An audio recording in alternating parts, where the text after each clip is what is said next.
Happy Sunday, guys. Welcome to the Collector's Table Live. Thanks for joining us today. I got my panel of co-hosts with me today. I got Shane and K-Fet. How you guys doing? Good, man. Doing good. Ready for the show. I just want to give a quick shout out to their true anime king, Slifer. Happy birthday. I didn't know it was his birthday. Happy birthday, Slifer. Yeah. Man, nice. Very nice.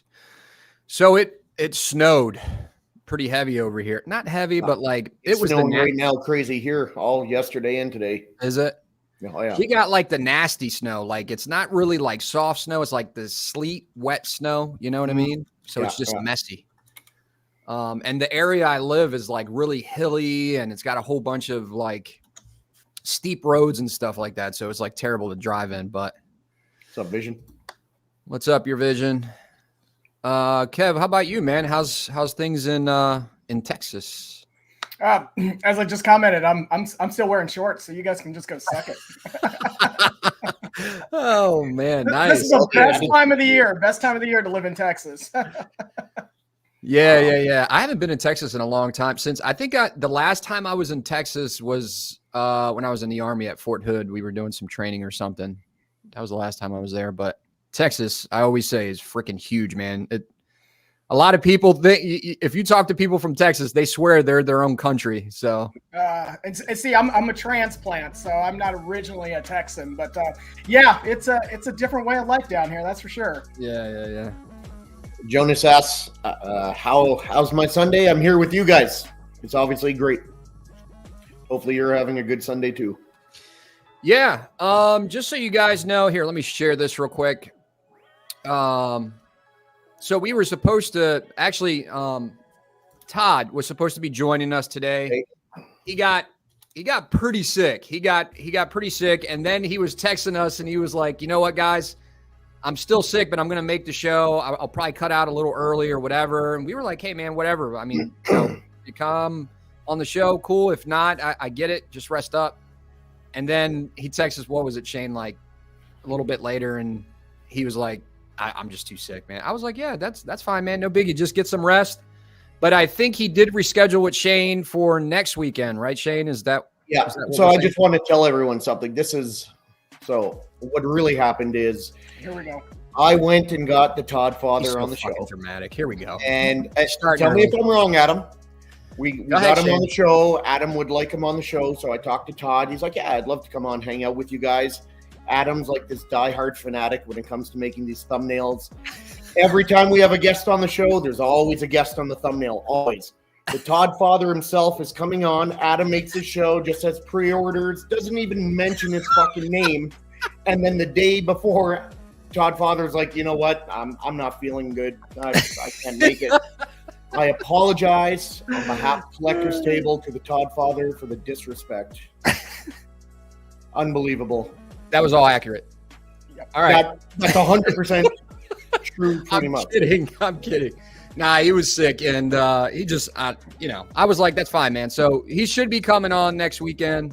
You tell him, AK. Yeah. Oh, Shane is so dramatic. Am I wrong, though? Is he in the thumbnail? I mean, people could see for themselves. Is he in the thumbnail? Let Shane finish. Let him get it out. Go ahead, Shane. That's it. He's not in the thumbnail. It speaks for itself. All right, we're done. Who made the thumbnail, Adam? Oh my God. Why, Shane, why the fuck are we talking about a thumbnail right now? Well, you love your thumbnail. Let's say what's up to the guys in the chat. Jonas, my man Jonas, what's going on? Great way to start 2024 with the Collector's Table crew. What 2024 statues you all have coming in? We are going to cover that, my friend. We're actually going to cover that. We're going to cover a good portion of the Sideshow news. They dropped a lot of teasers and a lot of stuff that's going to be coming out. We got some custom statue stuff that Shane was helping me out with. And yeah, we're just going to cover a bunch of stuff today. So should be a pretty good show. Nice guy. Good morning, everyone. Happy New Year to the Collector's Table. Happy New Year to you too. Happy Sunday, crew. What did you guys do for New Year's, by the way? Oh, you guys had the show. Yeah, I I don't know what everybody else did for New Year's. I was just with family, man. That's why I wasn't on the show last weekend, but we did some fireworks. We had some people over. It was a good time. We had the show with 10 of us and all the coolest cats in the community hanging out, and it was a lot of fun. Nice. I want to thank everyone for spending their New Year's Eve with us. And Adam and I are looking, or Kevin and I, and Adam, if he joins us here and there, we'll be doing some spontaneous feel-good shows here and there randomly popping up. So short notice, join us. Bring your poison to choice, and it's just going to be a shit show, but it'll be entertaining. Why not? That sounds fun. Sounds fun. All right, so we said what's up to Ledge. Who else we got in the chat? Let's see. People still trickling in. Your Vision, we already said what's up to. Nice guy. K-Fett saying what's up to people in the chat. Mr. Kennedy, what's going on, Mr. Kennedy? Okay. Who else did I miss? Did I miss anybody? Let's see. We got Jonas. You missed a lot of people. Did I? Yeah. Who else did I miss? Here, I'll start. Yeah. Go ahead. Cab, what's up? What's going on, Cab? Thanks for joining. Top Gun Collector. Nice to see you. Mr. Popo, I love that name. Love that name. Mr. Popo, what's going on? Life Size Collector. I threw some pics on collectors enabled on the dome since some controversy on the later batches with it being too dark. Still have to open the other box. Nice. Okay. What's up, Crit, my man? Critical. What's going on? Who else we got in there? We got. I'm trying to look at it. Everyone That's the Belfry. What's going on? How you doing? Grifter, how you doing? Grifter 81. Hi, Collector's Table. Stay frosty. Yo. What's up, Tony? Did you get Mr. Kiefer? Alan Kiefer. What's going on, Alan? How you doing? Mitch. Hey, did Mitch get his box yet? Is it still moving? I'll have to follow up with Mitch. It was moving, but it's moving based on the United States Postal Service. Oh yeah. But I would think pretty soon he's got it if he hasn't got it already. Did we tell Mitch about like the different quotes we were getting? No, I didn't want to make the poor guy feel bad for. No. He's fine. Mitch, we were like trying to get that statue to you, man, but that shit was expensive. Kevin hit me. We were like, we'll probably be like $300-$400 or something. We'll figure it out. We'll split it. And then I got a text randomly one day, and Kev was like, "Hey man, we got to figure something out because the ship is like $1,000." I was like, "Holy shit, we got to figure something out." But we figured it out. We figured it out for Mitch. We actually found a really low shipping quote, so it wasn't nowhere near that amount. So don't feel bad, Mitch. Low is a relative term. I wouldn't say the shipping was cheap, but it's cheaper than $1,000. That's true. Actually, big shout out to Shane. Shane was the one that actually stepped up and covered the shipping. So I appreciate that, Shane. Seriously, that was nice of you. It's the least I could do, man. Kevin donated a sick piece like that, and you run the show and put in all the work. It's the least I could do. That was really so big shout out to my man Shane over here. So I just want to give a shout out to Cash. That's Gemini. Glad you're back, Cash. Cash knows he's one of my favorite guys to watch. Love his channel. He's back. He's putting out content just about every day now. So love watching his stuff, and keep it up.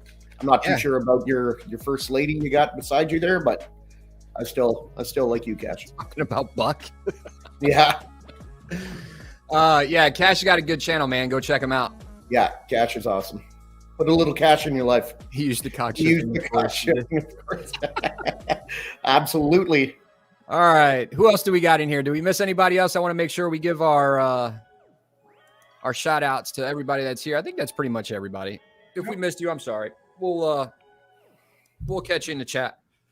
All right, guys. I already started drinking. I'm burping like crazy. All right. So this is, by the way, this is like the only day I drank. I don't even really drink that much. Everybody's like, this guy's like an alcoholic. All right, so let's see if we could share the screen. I thought alcoholics went to meetings. Yeah. No. That's quitters. Oh, no, those are the quitters. That's damn. That's good. All right, guys. I wanted to give a quick shout out to a couple of the guys that were posting some stuff in the Facebook group. Yeah. My man Gotham Cinnabites. His collection is just so nice. I love his lighting. He did if you go to the Facebook group, if you guys aren't part of the Facebook group, go over there right now and follow us, by the way. We got a lot of good stuff that we put in there. But he put like this video with like music and showing his room. I don't know if you guys saw it. And I love his style of like music that he put into the video, and he was just showing his collection. So I wanted to give him a shout out. I think his collection looks really sweet. And everyone here probably is, but if you're not subscribed to Gotham Cinnabites, check it out. Good channel, good content. Terry's a good guy. Yeah, he's a real good guy. That setup's looking really, really crisp. I like that. Poor Terry. I think sometimes people, I wonder if people like message him like air conditioning and heating problems, and he's just trying to like show his collection and shit like that. I wonder if that ever happens to him. Because he's always posting shit on Facebook about his work. But anyway, I wanted to give another shout out to Your Vision. He's got a channel now? Does he have a channel now? I think he just did a room tour or something. I'm not sure. He might have I have every collector. I think almost every collector. I'm sub to their channel. So, and there's a lot of them. They don't always put out a lot of content. So I can't really remember. Cool. But Vision's room, wow, man, what he did with those shelves. Awesome room. Sick. Very cool. Yeah, that's right. He's doing the bootleg, I think, for Casual, if I'm not mistaken. Okay. Is it Al or Casual? One of the two channels that do the room tours. Really liking it. And on Top Gun Collector, he's been having some really nice room tours too. Yeah, I think he's covering more of like room tours or something now. I think he said he was going to start doing so. Stuff there. I like that. I think that's cool. And then you got Art Statue Collector. He started the Man Cave, like, I don't know if you know what I'm talking about, the Man Cave like group where he just shows nothing but man cave, stuff like that. That was pretty cool too. So big shout out to Your Vision. Go check out his room tour. And then Top Gun, you took the words out of my mouth. So Top Gun Collector, he's also, we were just talking about him doing the room tours. He's on episode 5. Good guy. He was just on the channel. I think it was the weekend before last. So check out his channel. Yeah. What's up, Keesus? Keesus. I don't see you on a lot. You must be busy. It's good to see you on, man. Thanks for joining. Yeah. Nice to see you, Keesus. So, all right. Our statue pre-orders. So we wanted to make a show today, just instead of just looking at just like what's coming out, which we are going to do later in the show. We wanted to go over our statue pre-order list. I think this list we're starting with, I think this is Kevin's list. Yep. So we're going to start off with Kevin. We're just going to go around and look at our pre-order list. Hopefully our wives are not watching this. Yeah, we're not posting this video, right? We're not posting this video. This is actually going to be taken down as soon as it's done. I just want to confirm, are we doing our current POs and that's it, or current POs and then anticipated POs for 2024 also just kind of verbally random? We could do the ones that we're anticipating to get like on another show, but we're just going to do pre-orders today. Okay. That way we have time to cover the news if that's cool with you guys. Okay. So we're going to start off with Kevin. You could take it away and kind of just walk us through this. I just did one picture of each just because we got a lot of pictures to go through, but cool piece. You got the floor, Kev. Of course, this is the XM Prowl. This is probably the one. I know their RC is also coming out, but this is the one I'm really, really excited about. So always loved Prowl. I know Shane's in the same boat. So yeah, can't wait for this piece to hit. So this is adding to that whole Transformer line that I got big into in the second half of the year. How are you going to display him? Because he's got 2 left arms, 2 right arms. Yeah, well, I like the shield. So actually, I think he's got 3. Yeah, he's got 3 left arms and 2 right arms. Maybe even 3 right arms. I'm not sure. Blaster in one hand and probably shield, riot shield in the other. That's for sure. I got to go with that shield. I like the shield. I think the shield makes the statue. I like the one's really cool too, but I'll probably go with the blaster in the hand like that. Yeah. No, I'm with you. It's a great piece. It looks really, really good. So can't wait for it to hit. I think this is probably about second half of the year that this will probably be hitting, maybe. Probably. More than likely, yeah. When I see a shield and baton, it reminds me of my training, the riot training. You got to slam the baton on the. I like that. Yeah. So good piece here. Yep. This one is, oh man, this thing. Yeah. So yeah, this is again, this is a not. I missed out on XM, and I think XM did a beautiful job with Emma Frost, but I really like this one. This is again just went with a private guy on this one, but I love the crystallization in her arms and hands. She's got like 3 different head sculpts. This is probably one of the ones I favor the most. I know Shane has really analyzed every Emma Frost. Well, he's probably analyzed Emma Stone too, come to think about it. But yeah, just differently, but yes. I am looking for an Emma Frost statue. I found the one I want, it's custom. It's sold out, but I was looking at XM and I was looking at this one. I was looking at about 3 more, the Exo resin and a few different customs, and I like this one a lot. The only reason I didn't get it, I'm not a fan of the pants, the underwear, the way it comes up the stomach. It doesn't look bad. That's not what I'm looking for in my Emma Frost. But I love the arms and I love the pose. Everything else about it looks great. This is a sexy statue, man. This is a very cool statue. I love this face, the arms, how they did these arms like this, and you could still see like the fabric of her gloves right here. So cool. And how it fades to like the clear crystallization. Yep. That is so cool, man. So excited about this. And I think this one's about to ship here this month. So I should have it in hand by February. So we'll do a little review of that. Man. Oh, and scale. This is a quarter scale. Okay.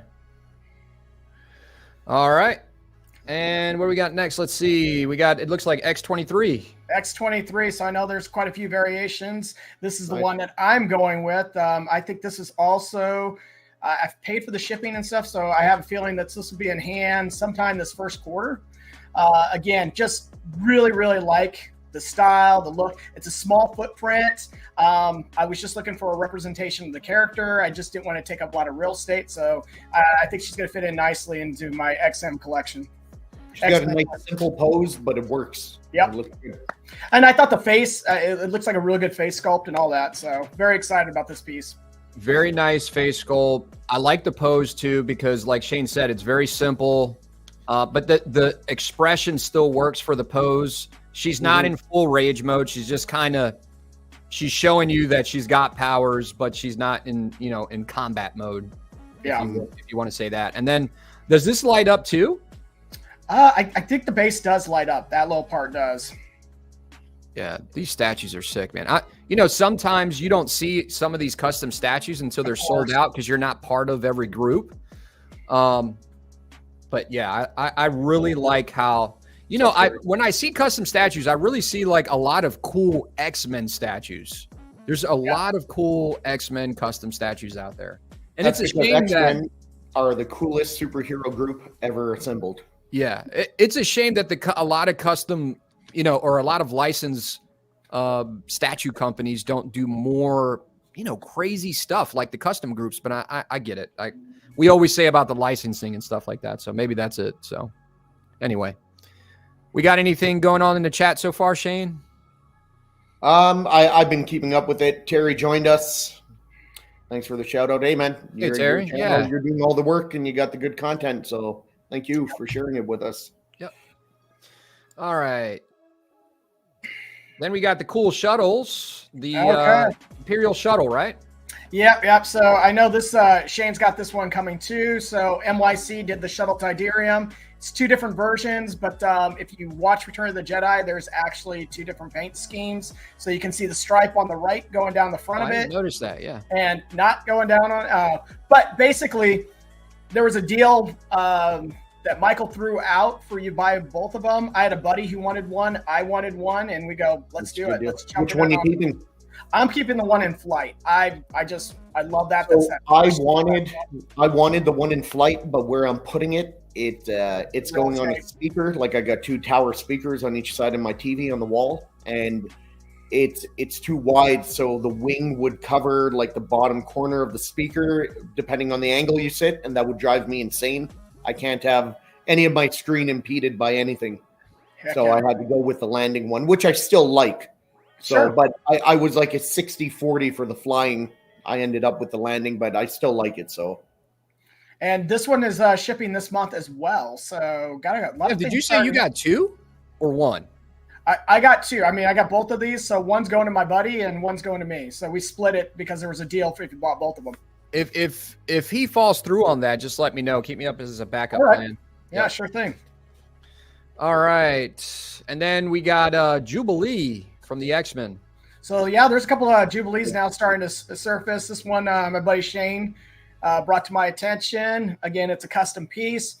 I like Jubilee. Love that X-Men animated series. This is going to be a nice piece again to add that they, the license companies just probably will never do.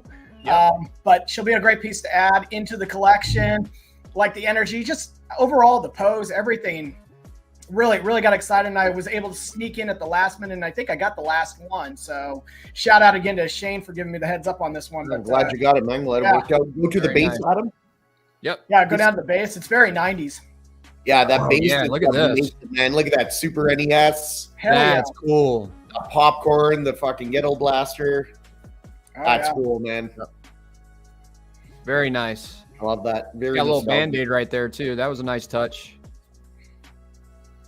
Band-Aid. Can't have a yeah, I like how they show her. I like how they show her powers right here. Yeah. That's cool how it's going from one hand to the other like that. Yeah. And then her shirt, just like the dynamicness of like her clothing, how this is kind of swooping to the side and her shirt is lifting up a little bit. What's that? The flow. I like it. Yeah, exactly. Yeah, the flow. And I also, they also got another portrait with her blowing bubble gum, like a bubble, right? Yep. So I think the glasses might be down too for that one, but Shane might have to keep me honest on that. Yeah. I had this one too. Actually, I was going to get the last one, and I ended up passing on it only because I'm not sure with my X-Men display here.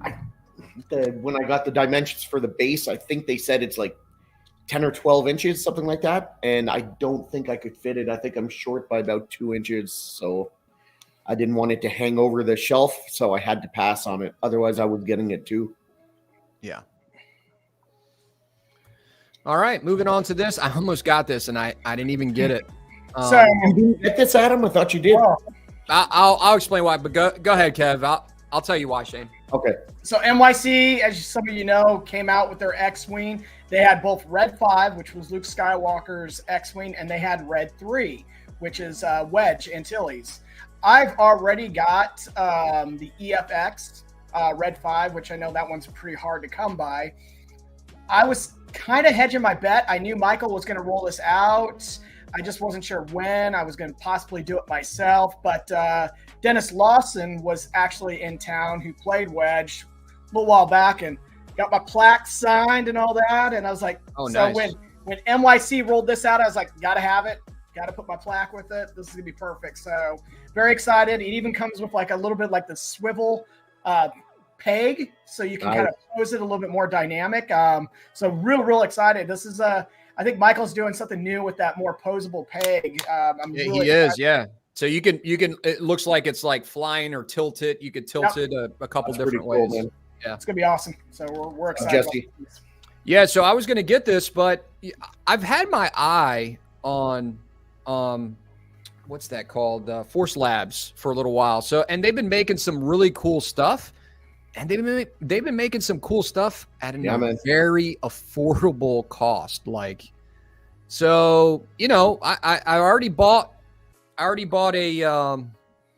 ATST from them, and that I posted the box that just got here not too long ago. So I'll be filming a review on that.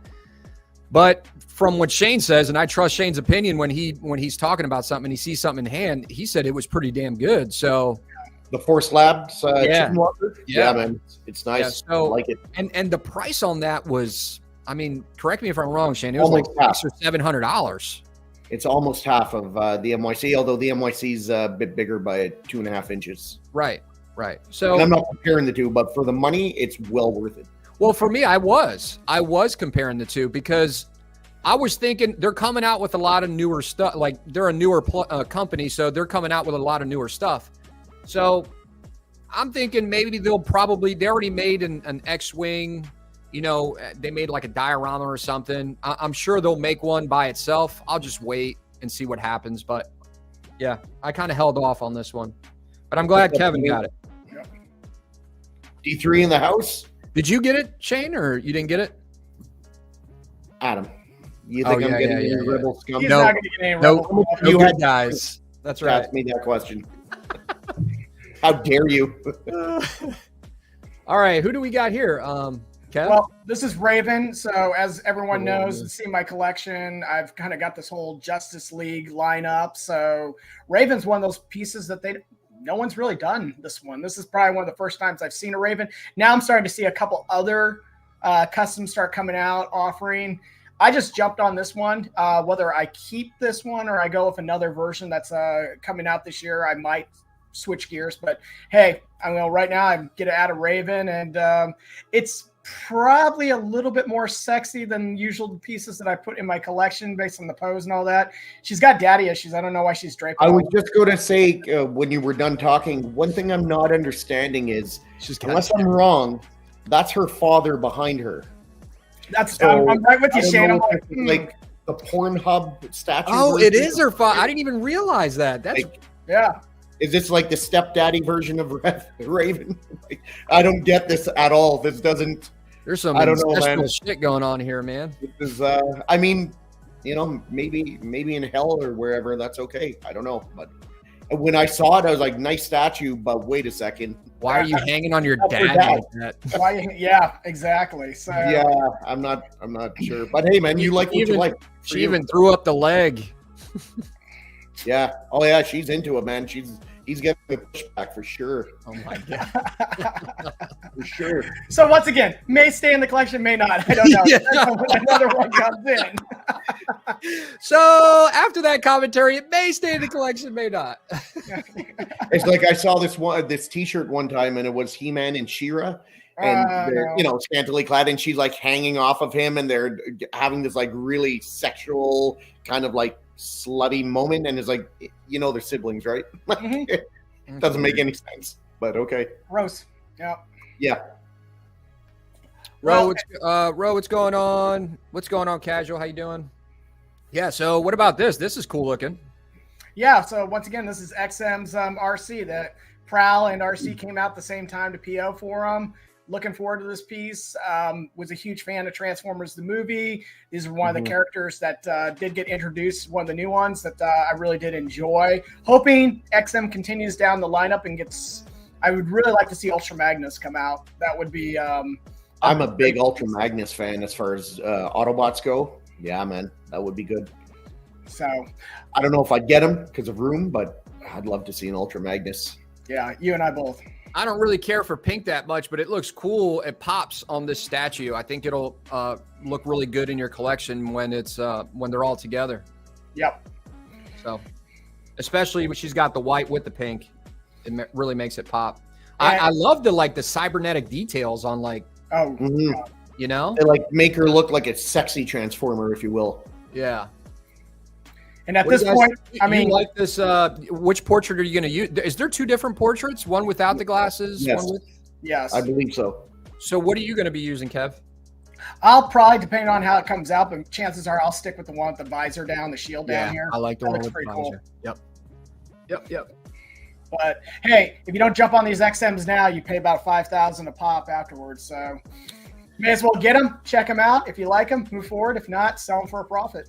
Let me ask you a question though about this piece, and I'm not going to nitpick it. I just want your opinion. Yeah, the pose. Sure. I like that it's small footprint because it's not an overly popular character, so you don't want to give it like Grimlock space. But I don't know, something about the pose, like she's moving to her right, but yet looking to the left, and I don't know if she's tapping an earpiece, but I don't know why you would look. You never look in the opposite direction that your weapon's pointing. Well, so, it looks like she's making a movement, like she's trying to move away from something, but keeping an eye on it, and then maybe communicating with the rest of her Transformers by holding her hand to her head. Maybe, I don't know. That's the way if I have my gun pointed at someone and comms are coming through, I'm not going to turn away from them just to listen to what's going on. I'm going to look at them and listen to the comms. I don't know. Again, it's not a big deal. It looks great. I'd really like to sit down with the artist and just go, so what's the story here? Like, what is happening with the statue that she's in this movement? And maybe they'd explain it, and I'd say, yeah, man, that makes a lot of sense. Do they put a description in and explain the scene of the statue on XM's site or something? I don't know. Well, thanks for coming, Cases. Come back when you can't stay so long. Well, yeah, I don't know what to say about that one, but if you put her and then Raven, it just looks like I'm a real thirsty motherfucker lately. So next time, would you like spread them out a little bit? No, man. They're calling me Tommy Lane. Yeah, wow, he wants exactly. me to spread out his sexy statue. Yeah. My wife's watching this. Can you spread them out? Damn, spread them out. Thank you, Galvatron. Shoot. Go ahead, Kevin. Well, I know Shane does have this one pre-ordered as well. I'm expecting this one coming out here in the next couple of months. Real excited about it. I've got this order through Todd Father himself. So, Jelena. Hey, Jelena, how you doing? How's it going? But yeah, I love Galvatron. I think this is a beautiful piece. And since I have Rodimus, I know Shane passed on that one, but I go, it's going to be a nice compliment. Yeah. Very nice. Yeah, you and Shane got this Galvatron, I think, right? Shane, you got the Galvatron for sure, right? I do, yeah. Okay. Yeah. Do you plan on getting PCS Devastator? I really am. Except right now, I'm looking at the real estate, just trying to figure out where I put almost a 4-foot statue. It's going to be big. For me, the height isn't the issue. Well, don't get me wrong. The height to an extent can be, but that base, this is just me predicting. I don't know measurements or anything, so don't quote me on it. But I'm going to predict that base is going to be at least 2 feet in diameter. Well, I do have my last child moving out for college at the end of this year, so yeah, you can put it where her bed's at. That's how much space it's going to take. Knock down a wall, combine 2 rooms. Yeah. Forget that I'm losing a daughter. I'm gaining more statue space. This is wonderful. It's a win-win. All right, moving on. We got the World of Warcraft Sylvanas, I think her name is, right? Yeah. So I was an early adopter of World of Warcraft, played it in the early 2000s. Don't play it now anymore, but still kind of love the characters. Starting to get a little bit more into the video game stuff. I'm starting to see a couple pieces periodically coming through, and I was like, well, all right, I'm going to go ahead and do this. I'm going to pull the trigger on this one. So I've got this one up for pre-order as well. I think this thing looks crazy. Looks amazing. The price tag was pretty big, but it looks, wow, it looks so good. How much was it again, Kev? I thought this one came close to about 5. I think I was going to say it, in between 4.5 and 5, I believe. Yeah. Yeah, I played this game in the early days, just like you, and I spent many hours playing this game, and yeah, it was crazy. I remember I was hearing people, like, when the game first came out, like, people weren't taking care of their kids and shit like that, and they were making the news because they were putting so many hours in. They weren't, like, feeding their kids. I was like, holy shit. But yeah, it was crazy. But yeah, the game is still, it's still popular. Does it got a huge following still? Like, I think it still has a pretty good following. I'll say like it did. When this came out, I was back in my agency days, and over like lunch, like everyone in the agency would play. So we'd almost have like this like LAN party at this point. Everyone would hop on, and man, it was fun. It was crazy. So we basically had our entire company that was like one guild that we were running through during lunch. Then it really got crazy when everybody started making their own guilds and having like, and then the drama that would happen in the guilds of like with the guild leaders. I was like, oh my God, man, this game is crazy. Yeah. So really quick, Vision says if Devastator is under 3K, he'll pick it up. I call bullshit, because if it comes out and it's $31.99, you're going to pick that shit up anyway. You won't let that slip through your hands for $100 or $200. I doubt 3K is your hard line and you won't go a penny over. All right, next we got Red Sonja. What about this, K-Fet? Yeah, just keeping it real with being a thirsty motherfucker. So, yeah, this is this one came out. Yeah, no, you did. You did. Look at the hookup. Deviant. But deviant.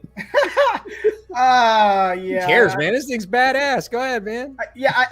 I've seen all the Red Sonias up to date. I'm like, that's pretty cool. That's cool. It was just something about real dynamic. I love the pose, love the blood, the action going on. I'm like, you know what? If I'm going to pull the trigger, which I've always debated each time one of her characters came out, it's like, I think this is the one to grab. So I went ahead. And Sideshow had some kind of discount going when I pre-ordered it at the time too. So I got like 20% off. So I was like, yeah, let's go ahead and lock this one up. I do think, and I know a lot of people in the chat agree too, Sideshow, especially when it comes to their females, the portraits are really, really well done. So they are. XM should take some notes on the portraits that Sideshow does sometimes, because like this portrait right here, I think I love it. I love it.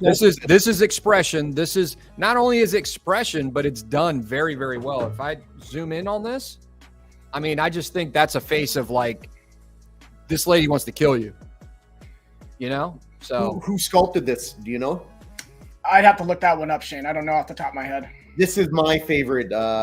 If it turns out well, I think it's my favorite Red Sonja. I love how dynamic it is. I love how you got that like blood skeleton demon grabbing her ankle from the goo of blood from behind. I like it. I am starting to see a little bit of a pattern here. You see she's got bandages all over her arms and legs, just like the new Batgirl. Yeah. Maybe that's going to be a new thing, like bloody bandages all over their females. That's a good point. Yep. All right. Next we got Deathstroke from Sideshow. Oh, Steve Lord did the sculpt. Oh, thanks. Yeah, appreciate it, Kennedy. Yeah, once again, I had the Arkham line there for a while where I had the Deathstroke Prime 1. Love that piece. A little too big, moved on to some other things, but I do have a nice collection of quarter scale Batman stuff. So I was like, yeah, this is a character that I've loved. I know Shane and I were both kind of debating on it. I don't know, Shane, were you netted out? But I just decided to pull the trigger. I go, I can cancel it later, but I really do like this one.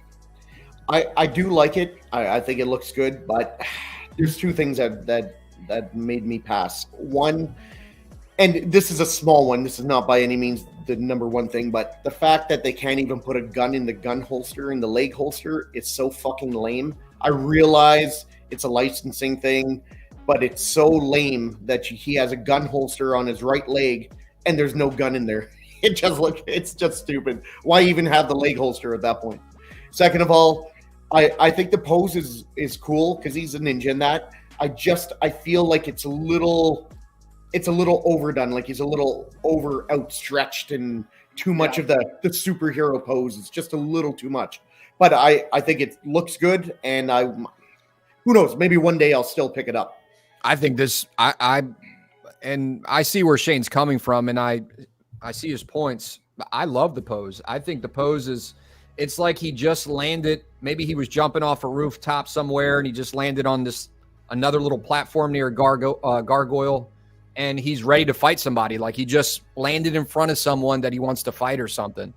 You know what it is too, because his legs are stretched out so far, and then obviously he's got to have a base to accommodate his feet. It makes it too wide for me to display. What is it, like 22 inches wide or something? It was 21 or 22 inches, I think. Yeah, it takes up almost half of a garage shelf. Yeah, like it's just that's really, really wide, and maybe that's why I feel it's unnecessarily wide. So to solve that, you shorten up his lunging stance. But that's a personal thing, right? Yeah, definitely a good piece either way, Kev. Congrats on that one. I'm laughing because I know we're going to talk about footprints here, and then also we're going to run across Leonardo with his extended sword, and everyone's going to be like, "Oh, I already awesome. thought about that." Yeah. I'm like, really? Jelena, no, I did not find that red hood yet. All right, next we got the Penguin. Yeah, the Penguin from Sideshow. Like I said, I have a quarter scale lineup of Batman stuff, so I don't, I really am proud that some of these companies are coming out with like a Penguin. I would love to see a Riddler, but in the meantime, I thought this was probably the best one out on the market at this scale. So definitely jumping on this one. Just love everything about it. Love watching that video of them painting it, showing the details and stuff they put into it. So yeah, it's media, right? It's got to be. I think that is like that kind of fuzzy fur or whatever. I think or else it looks. They did like it looks very real if it's not. Like I'm not a mixed media fan like at all. I actually despise 99.9% of all mixed media out there. But if it's done well, it's going to look good. And I think this statue looks great. Yeah, I think they nailed this statue. Yeah, it looks really good. I came close to buying it, and I don't even collect Batman. To be fair, you come close to buying a lot of statues that you don't collect any of that line. That's true. Or that IP. But I don't. Nope. No, you don't. All right. You got to tell me who this is, Kev, because I don't. I'm dipping my toe a little bit into the anime world just because, you know, some of these pieces are wonderful. I'm a big fan of a number of different anime series. This one's actually for my daughter. She loves JJK, the series. Nice. This is the end. Well, kind of the good guy, bad guy of the series. But yeah, this is a piece that's actually going to go in her room. She's got a lot of different anime statues to begin with. Prime 1 has really, in my opinion, been killing it when it comes to these anime type pieces at this scale. I picked up a while back the Full Metal Alchemist one, which was phenomenal. So very, very excited about the JJK piece coming in. And I'm hoping it'll deliver here in the first half of the year. But this isn't going to my personal collection. It's going into my daughter's. Very nice. That's cool that she's even Is that her first statue, or she's got others? She's got others, but and we're kind of talking about this on the side here. But one thing I've really noticed is with the anime stuff, you can start seeing that you can get quarter scale anime pieces at a fraction of the cost of what we're paying for all the pop culture, the superheroes, all that kind of stuff. Isn't that crazy? And it's nuts because these statues are incredible. Yeah, but does that make you think that it's, we always circle back around. Do you think that that's because of licensing fees? Do you think that's because of the cost of a license and using a name? And I think that definitely plays a part. Yeah. What else would it be? I mean, everything else is pretty much the same, right? Yeah. Maybe they think that the fan base isn't as big, so they can't charge as much money. But let me tell you, I see Dragon Ball Z statues, quarter scale, elaborate statues for $500, $600. Maybe their production is a lot less too. Their a lot of times, and tell me if I'm wrong, Kev, but they'll have LEDs. They'll have LED lights too. Yeah, those Dragon Ball Z. Yeah, it's crazy.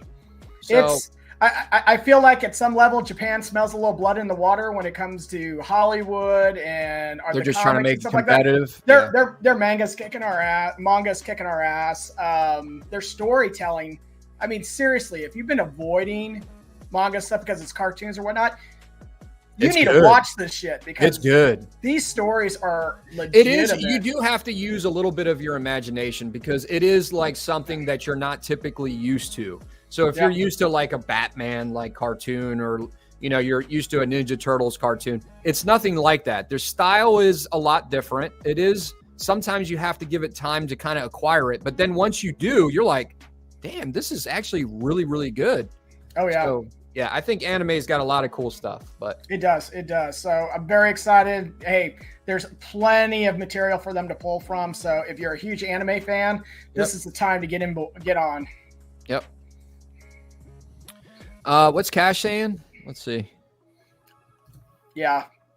Anime is normally quarter at $315 to $700. Yeah, with LEDs. Yeah, there's no doubt you get the best bang for your buck for anime statues, and they really pop. Like the paint looks amazing. Like you said, the light ups, it's incredible. It's crazy, man. And I'll agree with Nice Guy here, man. The JJK animation is phenomenal. It's right up there with like Demon Slayer and whatnot. It's, as my kids would say, it's budget. I mean, they drop some serious money on the animation for some of these films or series. Yeah. All right, Kev, we'll move on to your next PO. I'm going to go grab another beer while you talk about this one. Yep. So this is once again in the video game realm. This is also for my daughter who is into Honkai Star Rail. This is one of their main characters, Bronya. This piece, phenomenal piece, comes in at around about $400, and it's a quarter scale or so forth. And this is really, really a neat one. I know she's really big in this series, so I went ahead. Out on FNC Studio is where you can pre-order these. But cool piece. Again, you can get this version. You can also get a version where she is probably not wearing as much clothes. What is going to my daughter is this version. So I'm not going to go down that path with my wife. You're getting the other version, right? And Dad gets the other version. See, I bought both of them. It's wonderful. Are you buying these for your daughter as like a birthday gift or something, or just because gift? Yeah, these are kind of. I saw your Christmas tree, and there was about 1,800 presents under your 25-foot Christmas tree, and that was like 2.5 weeks ago, and now you're buying her a bunch of statues. So still opening gifts, Kev. Nice. I have two daughters, and those Taylor Swift T-shirts, they're not that expensive. Bro, Taylor Swift is like a superpower. That girl's got such a strong following. Taylor Swift is like the modern day Oprah. Like, she's just everywhere. Golly. All right. Yeah. Anyway. So this will be a neat little piece that comes into for them. Oh. Go ahead, Kev. Just put me out of my misery quick. Yeah, this is MYC. No, this is Dan. This is DMD. Yeah, it's DMD, Yeah, this is the Darth Maul. I think I just paid the shipping on it in December, but this thing is gorgeous. Dan, I tell you, his stuff is awesome. How did I miss this? How did I miss this statue? I'm so fucking. I don't think you were doing Star Wars when it came out. That's why. I know. God dang it. Can you zoom in a bit to the portrait? I want to see the eyes and the teeth. I just want to skip. Dan always kills it, to be honest. Yeah, look at that. Look at that. Man, this is killer. Dan did a killer job on this. Kev, go ahead. I'm sorry. Go ahead. I mean, even in looking at the teeth, look at that rot in the teeth. I love it. I love this portrait. So this is going to be one of the Darth Mauls. So, Mitchell got my bust. He's got that, hopefully giving it a great home, and that was phenomenal. I think Sideshow did a wonderful job on that. But back to that quarter scale, I've got behind me, if I can go a little bit higher up here, I've got my Sith up there, and that Maul is coming down, and the new one, DMD, is going up there. Kev, you don't own. I got one question. Show it again, Kev. One comment. You don't own the XM? I don't own the XM. I've never been a fan of it.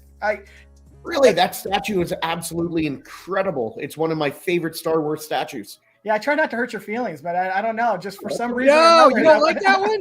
That one doesn't do it for me. me. Who likes my statues or not, man? That's all good. No, listen. I love both. I like the one because wait, Shane, you got the one where he's jumping off the speeder or whatever it is, right? The XM. Yeah. Man, that one's sick. And I like that it's fully sculpted. If either one of you guys, I don't think Shane will ever sell that statue, but Kev, if you ever sell this statue, I'm already on the waiting list with Dan. As soon as I saw it came across my feed. I immediately messaged him and I said, Dan, put me on the wait list. There you go. Some people will back out. They always do. So and I hope I could score it. I hope I can. One more thing, Adam. Zoom in to the eyes, please. Yep. Is it me or does he not have any yellow in the eyes? Because his middle of the eyes should be around the pupil. This picture is not like the best picture. Maybe it is. Right here. Dan would never let that pass if it wasn't. You see it right here? He's got yellow around his eyes. It must be the lighting. It looks a little orange, and it should be yellow, but I'm sure I think it's just my not let that miss. I think it's just my screen because it looks yellow on my screen. Okay. But yeah, this is a killer piece. Incredible. What made you go with this one over the Iron Studios, Kev? Because this in Iron Studios, it's somewhat similar. Dan had been flirting this one before I think even Iron Studios, I was well aware of theirs. So I've seen some of Dan's pieces up close and in person, and I will make the argument right now. I think on the market, Dan has got his portraits down. So if I'm going to buy a Star Wars statue that is not something in a helmet, I'm going to look at Dan first. And this Maul is, but I also like the Tatooine Maul. That's another version that I love. That's, the very first thing we kind of saw on the big screen there. So I love that. Let me ask you a question, Kev. Who do you think makes the best quarter scale Star Wars statue? You think Dan does? Are you talking custom or licensed? Yeah, everything. Wow. That's a fucking loaded question. No, this is, you know what? This is to both you guys. Wow. And we're talking 1/4 scale, right? Not like quarter. Like that. You know what? Let's say custom. Because here's the thing. I like the Iron Studios one. I really like it. I don't think that Iron Studios one touches this one. Yeah. It just doesn't. Even though these are both from basically from the movie. These are both scenes from the movie, right? Because when he pulls out his lightsaber, he doesn't pull out the double-sided lightsaber yet until later on in the movie. So this is him showing the one side of his lightsaber. And then the other one that Iron Studios does is when they actually get away, when Anakin and what's his name, Qui-Gon Jinn or whatever, they get away and he's standing there staring at him. That's the one that Iron Studios did. So both are from the same scene, just two different parts of the scene. And this one has proximity pieces, doesn't it? They both do. Yeah. Well, the Iron Studios one has the little droid that's like attaches to the shoulder. Right. But I just think this one's so like much if I had to buy my 1/4 scale Star Wars statues from only one company, whether licensed or custom, I would probably have to go with Zion Art, and because a lot of their pieces are good quality and they do a lot of the characters that I love, like a Darth Krayt and a Darth Nihilus, a Darth Malgus, a Vindican. They have a Thrawn. He's got Revan, Talon, like a lot of statues I like. This is the best Maul portrait I've seen. That the portrait's incredible. Yeah, it's like incredible. When he did this with the teeth, it was a knockout of the park. But anyway, I won't spend too much time on this. I just really love this piece. So, Kev, if you ever get rid of it, let me know. All right. Double the price. Double the price. Sold. That would be one of those ones where I would just be like, I don't care, bro. I just need that piece. I'll use my credit card. I'll use my credit card. Yeah, right. Slap it down. All right. So when this Poison Ivy got announced, I actually ended up buying both of them because I couldn't decide which one. They both just arrived at the house. So I do plan on opening these up this week. I'll shoot a video side by side so everyone can really kind of see if you were still on the fence on either one. I think it's an incredible sculpt. One thing, just step away from the statue for a second. I wanted to let everyone know it was something unusual. I don't know if this is a new practice by Sideshow, but I've been doing business with them for 20 some years. And every time a piece is about to be filled, I get an email that says, hey, we're about to process your order. In 10 blah, days. Blah. Yeah. Something like that. Yep. Radio silence on both of these, and they were separate orders on both of them. They just charged you? My card got processed. You didn't miss an email? I went through my spam. I went through everything. I go, gosh, I'm not seeing anything. It was two separate orders. That's weird. They usually do give a heads up. I do. So my only caution to everyone is if you have things ordered by Sideshow, just kind of keep tabs on it. You know when these pieces are about to hit about to break. So this could be a process where they're like, you know what? When we send out these emails, a couple of people start canceling. We lose some money. We're stuck with stock. I feel like Prime 1 does the same thing. I think Prime 1 does the same thing too, don't they, Kev? Or do you order from Prime 1? I do. Have they ever done that too? I think Prime 1 does the same thing, but I've been notified by Prime 1 before they process. Really? Okay. I mean, it wasn't a big deal, but I was just kind of a little shocked. Also, it was weird. Crap, man. Okay, now it's coming and all that. And the only way I knew was actually I was going out and just looking at my list of pre-orders, and it was like already processed. And I was like, oh, okay, well, that happened. So, again, if you're one of those people who likes to put down your PO and you kind of forget about it, and and sometimes I've had it happen where I've been notified and I go, you know what? Yeah, I'm just gonna drop it. I'll just cancel it. No big deal. I'm not that excited. But if you don't want the sticker shock, if you don't want your card just get charged, keep an eye on it this year. Like I said, I want to say maybe it was just a fluke, but the fact that it was two separate orders is right at the beginning of the year that they've done this. I go, I'm going to watch Sideshow on the rest of the stuff I have ordered with them. I know you're going to do a side-by-side comparison video, but right off the top of your head, what one do you think you're going to like more, the flesh or the green? Tough. I actually think I might like the flesh one more. But going to be interesting. So. I like the flesh more, but I understand. See, on this one, I like green more. On the other one that came out like a month before, I like flesh better because this has more of like a dark, sinister, evil feel, and I feel the green goes with that more as opposed to a pale flesh. Whereas the other one's more, I don't know, not as sinister, menacing looking. So I find the flesh goes with it more. I definitely picked this up because I feel like it will complement that penguin a lot better. I had a shot at that previous Poison Ivy, but I was like, I think this will complement better on the shelf with penguin. You guys like the portrait? You like the portrait on this? I do. I will not complain about Sideshow's female portraits right now. They're doing a wonderful job. When they put their stickers like all cockeyed and stuff like they have on their Emma Frost. Yeah. Like that. She's like, look, like what is happening? Speaking of, so yeah, there's in the flesh, and man, she looks so much better in the flesh to me. Not each his own. Which I think it looks really good. I just prefer the green on this one. What did you guys think? I know Prime 1 came back with the Hush Ivy in the flesh. I've started seeing live shots of that. I don't think it came out as well all of a sudden. Based on the prototype photos and things like that. So I go, which one are you talking about? The Hush Ivy, the right. I looked at that because I've got the one in green. I was like, the one from the comics. I was going, that looks really good. But when they teased it in the flesh, I was going, gosh, I do like the paint job and stuff, but it looked a little bit more muted, man. Again, could be some bad photos I've seen online. I haven't seen it firsthand, but I was like, I don't know. I feel like the flesh one, they maybe dropped the ball a little bit, and those who went with the green skin probably lucked out on it. Let me ask you, that statue in person, is it more of a sinister, menacing looking Ivy like this one, or is it more of like a really nice, beautiful, pretty looking statue like some of the other ones? Because to me, that's what determines what I would go with, green or flesh for the most part. They're both the same kind of feel though, right? Yeah, I was going to say, are you talking about the Hush one compared to this? Yeah. No, the Hush one in general. What kind of feel? Because a lot of Ivies are either sinister and dark, or they're just like a really beautiful, vibrant type statue. I'd probably go a little bit more on the beautiful side. She doesn't look as sinister. I know, the vines are all wrapped around her and stuff like that. But I mean, if you look at the portrait itself, I wouldn't say that's sinister looking. Okay. All right.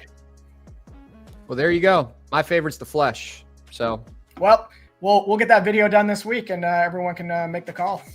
Yep. Yeah. All right. So next we have Commander Bakara. Is that how you say his name? Yep. Yep. So we all saw in episode 3 the Turn on the Jedi. He was leading the charge against Kiadi Mundi. The Jedis. Yeah. That's right. Taking him down. Anyway, Dan's doing this piece too. I don't know if a lot of people got in on it, but if you've seen my collection, I do have one area 100% dedicated to like the prequel Clone Wars area. So this will be a nice piece. That whole Clone Wars era is so good, isn't it, Kev? Oh, yeah. Yeah, and for you guys that don't know who this trooper is basically he was part of when they did Order 66, and they were killing off the Jedi. And then I think that was the same kind of scene where Anakin went to the Jedi temple and was killing off like the Jedi apprentices. The younglings. That's right. Yeah. So very cool statue. I came really close to buying this statue, really close, but I actually spent my money on something else, and I'll talk about that here in a second. And I will actually put it out on Facebook, but I just came across it. It just went out there on YouTube a couple days ago. But this independent guy just went in and did, in the Clone Wars style, recreated the entire battle sequence between Obi-Wan and Anakin. Again, in that Clone Wars style, but he did the whole thing, the voiceovers, that, took it all the way to the end of the movie where we see him as Vader next to the Emperor looking at the Death Star. Oh, he did that far. Guys, talk about putting this out going, hey, this is my resume. Someone hire me. It is Where phenomenal. Was this at? Where did you see this? It's on YouTube. So I'll grab the video and I'll throw it out on Facebook. But if you guys got about, I don't know, I think it's about 8 minutes long or so. He did a phenomenal job. It looks wonderful. And part of me is kind of like, man, it'd been kind of cool if they had incorporated this too into the end of Clone Wars. But I get it. I mean, we've got the movie and all that to go to. Right. Yeah, this thing's great, man. And like when you zoom in, like I know I only got one picture of it, but like the weathering that he did, this is from DMD. The weathering that he did and the way the armor looks, I mean, it looks so good. Oh, yeah. It's, again, Dan does stellar work. I mean, the guy, he stands behind his stuff. Not to take away from some of the other, custom guys out there, but man, Dan's stuff is really, really cool. Smaller footprint, love it. The attention to detail that's accurate to the source material is what makes Dan stand out above most of the rest. Like I said, Zion art is good. They do some good pieces. They do try to pay attention to detail and source material, but Dan is like a stickler for that, and I respect that. Nice. All right, moving on to Shane's pre-order list. I appreciate you sharing yours, Kev. We got Shredder. Shane, take it away. Custom. Yep. What kind of you like? So you like what made you want to buy this? It was just the. Well, I got the 1/5 scale turtles from Sideshow that I really like, which are very close to like what PCS is doing now, but in 1/3 scale, and obviously a little bit better, no doubt, newer and better. Unfortunately, I don't have room to get that line. Otherwise, I would jump on that line because I think that line has the potential to be as good as an XM Samurai or XM Transformer line, like where the whole line doesn't really have any real weak spots per se. Mm-hmm. So, and I love the turtles, but I'm not willing to give up my X-Men, my Star Wars, and my Transformers for it. So I'm just this with his height, he's gonna pair fairly well with my Sideshow turtles. So, all right. So there's Shredder. Oh, this is a cool piece. Yeah, this is going to be a big fucker. I think he's like 33 inches tall sitting down. Wow. Yeah, it's going to be big. He's going on the shelf with my custom Maestro on throne, which is out getting repainted right now. And then my Joker on throne with Tweeter head and all. Is this a sold out piece already? Honestly, I don't know if it's sold out. I'm not sure. I also got the exclusive, and it has a switch out instead of the Surfer on his left hand. He's holding like he's crushing the Fantastic Four, and you have like Human Torch trying to flame his hand, and Mr. Fantastic's wrapped around it, and it's kind of like crushing the Thing. Now, very Shane, I'm confused here. Silver Surfer here is a male. I heard it's going to be a female. In the movie, they're looking at it. Well, it's Disney, right? So right. Who the fuck knows what Are you doing. Serious right now? Yeah, sorry. I'm just poking some bears here. I didn't think it was confirmed, though. I thought it was confirmed, but is it confirmed? I thought they were looking at her. Did they actually confirm it? You know what? Now there's so many different articles out there. I don't want to add to the noise, so I won't. Let me double check whether it's confirmed. Ridiculous. It's pathetic. Anyway, cool piece. Cool setup he's got on the side right here. And I know I love how they XM about 2.5 years ago teased their Galactus on throne, and Art actually saw the render of it, and he said it's very impressive. Nice. But from what I hear, and I've said this last year, that XM, they're having an issue with the licensing, and that's why they're not producing any more Fantastic Four pieces. That's why they didn't follow up after the Super Scroll or the Thing. The shitty part is, from what I've heard, again, I can't say it's true, but what I've heard is they knew going in they were only going to be able to do 2 pieces and then fight to get the licensing to do the rest. Again, I'm not sure if that's true, but that's what I heard. And if so, that's pretty shitty that they would do 2 pieces. Everyone's going to assume they're going to do the Fantastic Four line and then just nothing. So anyway, with that being said, that's why you don't have a Surfer and a Fantastic Four and a Galactus from XM yet. Okay. Well, either way, this is a sweet piece. Yeah, it should turn out pretty well. This Reborn Studios just came out with their Thanos on throne for anyone who saw it.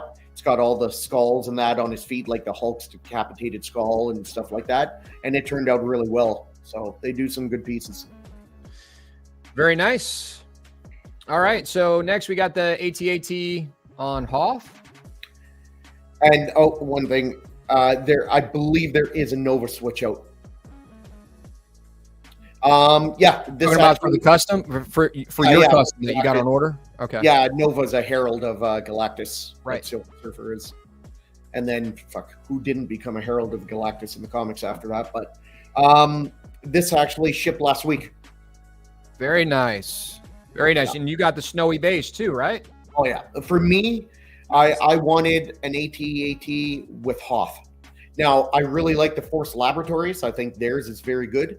And that water looks incredible. But I have their ATST, which is in the forest with the leaves. So this is going to be a good contrast to the forest and the snow. Oh, I see. You're going to have the all-terrain kind of deal, like in the different places. That's cool. Yeah. You have a place for it? You know where you're going to set it up? I do. Yeah. So I'll just put it out there, but Shane and anyone else watching, if you own this piece, if anything at any point becomes damaged, hit me up. I may or may not have access to the files and can print whatever gets damaged. Well, I certainly will. Actually, so I've had some separation in my Y-wing, the Y-wing that you sold me, Kev. It was like on the engines, like I'll send you some pictures. It's really not that big of a deal. I don't even care either way, but no, but it is coming up. You showed me the pics. Oh, yeah. I forgot I showed you. Yeah, so it's like separating. That, yeah, so like it's one of the poles that lay on top of the engine, and if you look at it from the side, it looks like it's doing that. It is doing this. It's raised up off of it, but starting to have buyer remorse. Lemon law, right? I gotta return that shit, man. I need all my money back. That's cool. Lemon law. Lemon law. That doesn't apply to spaceships. Shit. Really? To be fair, it's a vehicle. You didn't read the fine print? Never do. Can I get that spaceship for $3.99? $3.99 a month? All right. So anyway, another shuttle. So you got the same shuttle, basically. We've talked about this one already, but yeah, this is I nice. don't have bricks in my driveway, so I couldn't afford to buy the double bundle, but I just bought the single poor man's economy version. This is the working class man version, and then you have driveway version. All right. We talked about Galvatron already too, but this is another angle of Galvatron. This is incredible. Cool. This is really cool. You know, I wasn't going to pick this one up till having extensive conversations with Shane, and you actually convinced me based on how excited you were getting. Great, man. Yeah. What is this supposed to be right here? Is this like a? Is that a Quintesson or a Sharkticon, or is that just a thing like a space mine type thing? Yeah, like maybe a defense matrix thing. It looks like a lot of stuff from I was gonna say Ultra Magnus, but Unicron. You know, just I think they're pulling a lot of that architecture from. Mm-hmm. So, yeah, maybe it's a space mine. Who knows? It kind of looks like a space torpedo or not torpedo, but yeah, like a mine, I guess. Yeah, for submarines underwater there. Yeah, exactly. This is probably my most anticipated piece, hopefully for 2024. Yeah. Nice. I actually have to give you an update afterwards, so yes. I am a man. I've wanted this Cobra Commander for 20 years. I love Cobra Commander. It's going to look great on my. Are you going to rock him like that with the flames and that setup? Yeah, man. Yeah, I like him with the cape. Are you getting it with the cape and all that too, or? I got, well, it comes with everything, right? I bought. So this is the piece that I helped design for MFA, and then it didn't get enough POs, which absolutely blows my mind that it didn't get enough POs, but that's okay. So I bought the file from Mohammed and sent it to Kev, and Kev's getting it printed and going to paint it up for me and then send it to me. And I can't wait. So this is going to be a one of one, and it's awesome because I actually designed it. So Kev, you're a good man for that. He is. Hey, he bought the files. I just got to run through the printer at the point. So that's well, I guess I do have to paint it. So there is that part of it. Yeah, you'll get that shit in about 10 years, Shane, but you'll get it. Wow, called out. Wow. Damn. I am so glad I shook that Y-wing box like majorly. Oh, that's what caused the separation. Rolled it down the driveway. Yeah, exactly. Yeah, you'll get it 2035. That's why those shots are being fired right now for that shitty Y-wing you said. It's a serious joke. No, I'm just kidding. Anyway, that's cool. It is really cool in all seriousness that you're getting like one of one. I think that, I mean, how much more rare do you get than that? There is no more rare. And the statue's perfect because like I said, I helped design it. I came up with the pose and everything. So it's exactly what I want in a Cobra Commander. It's perfect. Like this worked out perfect for me. Jesse Hernandez said in 10 business years. Man, come on, Jesse. Have a little support, a little faith on Hey, we're just pulling Kev's chain. You know what? I'm just jealous that Kev knows how to even do this kind of stuff. It's amazing that he knows how to make a statue and like print one and paint one. It's crazy. And I'm just grateful that I know Kevin who knows how to do that shit. Yeah, that's right. That's right. As I say, what Shane doesn't know is the reason it's taking so long is I'm producing 60 of these, so he won't have one-on-one. Oh, nice. He's gonna sell. There we go. Yeah, he's gonna see them in the buy-sell group. He's gonna be like, "What the fuck?" I'm gonna have the finest Canadian lawyers contact you. Oh my god! If I even had enough time to paint 60 of them. Hey man, cut me a slice. I'll sell those things for you. You give me a commission. Hey, good luck. Mohammed couldn't sell 60 of them, so. Yeah. Oh man. Anyway, congrats, Shane. That's a cool piece, man. Yeah, it looks great. Oh, this is another killer piece right here.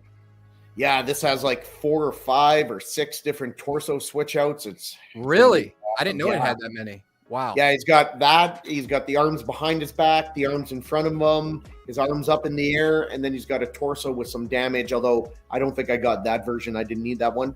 But yeah, it's going to be, and I think he's got like 4 different head sculpts, so it's going to be great. Yeah, which head sculpt are you going with? You're going to keep the honestly, I'm going to have to see him in person. Okay.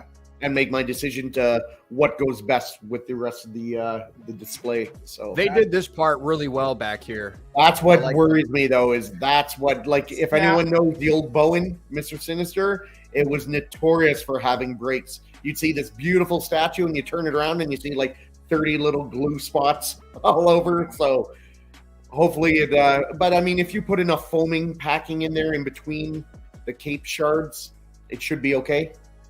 That's true. Yeah, that's the only thing about those. That makes me nervous about the shipping, but I'm sure they'll figure something out. Dwayne knows. Dwayne's a huge custom guy too. He knows this statue's hot. There's been a couple really nice Sinisters out. Yeah. Well, they got Iron Studios got that 10 scale one that looks killer. I wish it was a quarter scale. You know, if you guys remember what I'm talking about. Another custom came out last year, I think it was, maybe 2022. Rashid has it. It's a really nice one. Give me 1 second, guys, because we're going to throw one more picture in here. Let me stop sharing for a second. Good morning, Mr. Right there. Thank you for joining us. What's up, William? I'm going to see if I can pull up this other one that while we're waiting, everyone in the chat, just pop up your most anticipated pre-order that you currently have. Top one. Your top one. Top one. What are you looking forward to the most? That's currently on pre-order. We got 39 people. I want to see 39 responses of your top most anticipated statue that you're waiting for. Come on. I want to see what you guys got. I want to see what we got in common. If we get 39 responses, Adam will ship out a Y-Wing half busted. And if you guys could hit that like button, we got 39 people and 13 likes. So that means 2/3 of you are being lazy. So all right, so there's one more in here. What's up, Rashid? Future president-elect and Cash. Send Rashid a link, man. While you're doing that, I want to bring something up quick about Cash. So, Cash, I was watching your show like I always do, and I heard Buck saying, "Kill all mutants, death to mutants, put them in concrete and let it dry, kill them." And you're laughing, going, "They're all gone." So it sounds to me like Cash the Gemini and his first lady, Buck Nasty, are advocating for genocide. Or advocating for genocide of the mutant race. I'm not sure I could get behind that level of hate. Buck Nasty is bringing his level of hate to a genocide level. Hey, ask Rashid if he wants to join. I haven't done a show with Rashid. I see that guy enough, man. Oh, good. So, Rashid, you want to join, man? I'll send you a link. You want to join? Just hit me up, Rashid. Oh, Rashid's got that Slave One. He's got that pre-ordered. Yeah, man, that's slave one. You mean like one over there? Rashid's always like this, right? Like, give me one, and he's like, here's 6. But I'm retired, so here's 6. All right, so here we go. This is from Shane. Shane, go ahead. Yeah, so... Please tell us the story on this one, Shane. So one night, I was feeling pretty good. I was maybe a little intoxicated or impaired by certain substances. And this arrived at my house 3 days ago. And I was like, the fuck is this? And sure enough, I ordered it. I guess I had like $60 of Sideshow or $65 or whatever the hell I had. So I had to use it. And this showed up and I didn't even remember buying it at first. It makes sense why I did. My shit was going to expire. So all in all, I think this ended up costing me something like, I don't know, in Canadian, like $80 or some shit like that. It wasn't a lot, but yeah, sometimes I buy stuff when I'm not in the right state of mind. It is sick though. It showed up. I got it in the canvas with the frame and everything. And it is really sick. I have no idea where I'm going to put it, but it looks sick. I guess I couldn't find anything else to spend my $65 on before December 31st. You didn't even know you fucking ordered I it. didn't even know, man. I bought it. I'm like, fuck, who's sending this to me? I'm like, what is this? I opened it up. I'm like, this is mine? I remember Shane sent me a message about this. Like, so I ordered this and I don't know how the fuck I got it. I don't know how I ordered it or something like that. I was like, Shane, what did I'll tell you now, when I'm with my buddies and we're ordering food or something and we're all having a good time and feeling good, and it's on me because we always hang out at my place. So I order the food. I do some DoorDash or we do whatever. I do it on the app. 90% of the time, the food's all fucked up, man. I ordered some pizzas and I got these crazy seafood pizza. Then that's not what I wanted to order at all. And yeah, it never goes well. So I try to stay off my phone when I'm like that. All right, let me try to go back to where I was. Give me a second, guys. Rashid should be joining us here in a second. And I think we were about to start mine up. Yeah. So it's funny. I sent Adam the pictures for my pre-order a few days ago. And then today we're talking on the phone. We're doing a video chat. And he's like, when did you send your pictures? And where are your pictures? I'm like, oh, it's the one with the Cobra Commander. And he goes, no, you didn't mean it. It's just the way you're like, oh, that's it? Just those ones? I'm like, what the fuck? Hey, shut up, bro. That is what you said. You're like, okay, yeah, so just you know what I meant. And I'm like, yeah, I guess just, I guess so. Yeah. So 9 POs, I guess, that's it. Yeah. Oh, I think Adam told you to try a little harder in life. Yeah. Yeah. That's harsh. You better try harder, Shane. Yeah, you need to sell a few more Hondas out there, Shane. Get your shit. I'm like literally the poor man on the panel here. I'm like the everyday working man on this panel. I'm the blue collar man on this panel right now with the elitist. Oh my God. Are you done? No, not even close, but I'll stop. How's that? If you guys ever want to know if Shane ever shuts it off, he doesn't. It just goes on forever. What you see is what you Kevin, get. Am I wrong? My kids, my parents, when I'm at work, when I'm with my buddies. This is me. Either you like me or you don't. I don't give a fuck either way. Oh, here we go. Here we go. Let it out. Let it out. Oh. At least I'm not two-faced. Oh, no. You did it. I love that you did this. And I can't believe I had to not talk you into it, but we had to talk about it so much because you're such a fan. And no. You really did. You really did. I'll give you that. You talked me into this one because, so this is the start of my pre-orders, guys. I absolutely loved Beast Wars when I was a kid. I had a real problem with this statue, and I don't know if you guys can point it out, but some people have been talking about it, and that's the Energon crystals with this. The Energon crystals on the side. They are not this color. They're not even remotely this color in the show, okay, from what I remember when I was a kid. That being said, though, I really love this statue. I love this, and I love the Megatron that they're that's going to be releasing too. It's been floating around. Everybody's seen it.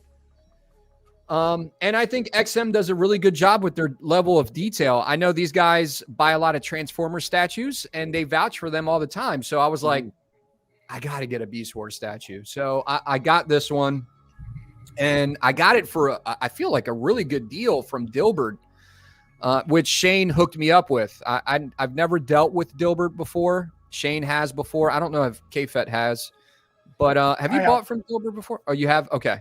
Yeah, I actually got my Prowl and RC on pre-order with him. Okay. Yeah, so this is one I'm getting. I'm super excited about it. Obviously, I'm not going to be getting it anytime soon, but when it does come out, I cannot wait to do a review on this thing and see it in real life. So, yep. What's up, Walton? Walton says the Energon stones. He's right. They do look like rock more than crystal. Hopefully the paint, in my opinion, they should be translucent. Well, here's I want to give a shout out to Shane again. Here we go. Look. Okay. Shane put this post up on December 22nd of 2023. After Shane put the post up, let's add Rashid to the thing there. Hey, Rashid, how you doing, man? Oh, fellas. Thanks for joining. Hey, man. So after Shane put this post up, a lot of people jumped on the thread and was like, man, let me just read this. Is it possible to make the Energon crystals on the base blue, as that's the color they were in Beast Wars, which he's absolutely correct.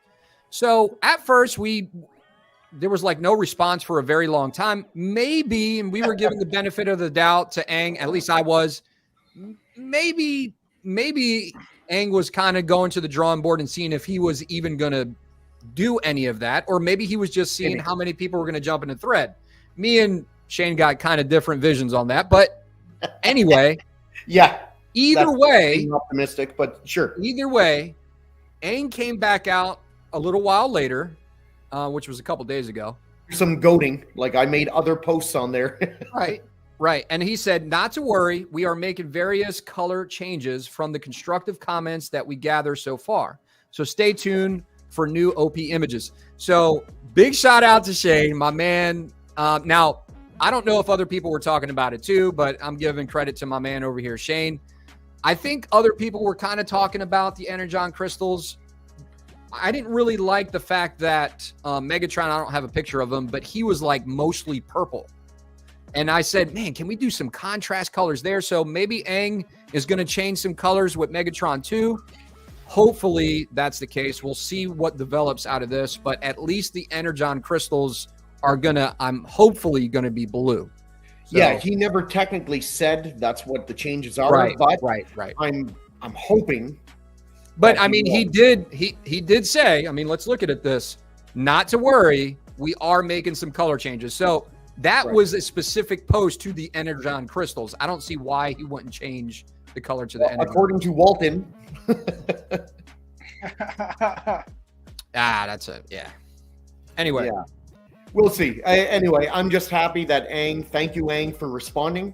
And thank you, Aang, for looking into it. And thank you, Aang, for making the corrections. So, remember, Shane, though, Aang will respond. That doesn't mean he's going to actually live. No, Aang does not always respond. I've made several posts with constructive criticism and point outs on how to fix it, like not just, I think this is shit and you should change this, like, you know how everyone shit on the Sinister because it was so terrible, but like actually constructive criticism and make suggestions for logical changes. And I've had nothing but fucking crickets on some posts before. So no, he doesn't always respond, and then I even retag him in the post and still no response, but yet he responds to some comment in that post. I meant to say, like, I was agreeing with you, like, when he did the thing with the pit, he responded. Basically, I'm saying, like, he will respond, but that don't mean that he's going to do it. So, like, when you pointed out that he responded to me, but what he did, he gave me 2 days to come up with, what was it, 500 people? 500, which was impossible. Like, he set you up for failure on that. Exactly. Sure. And like, none of their fucking pieces in the last year have been 500 ES. Exactly. So that's what I'm saying. And even like, we still waiting for a bishop. So it's like, you know.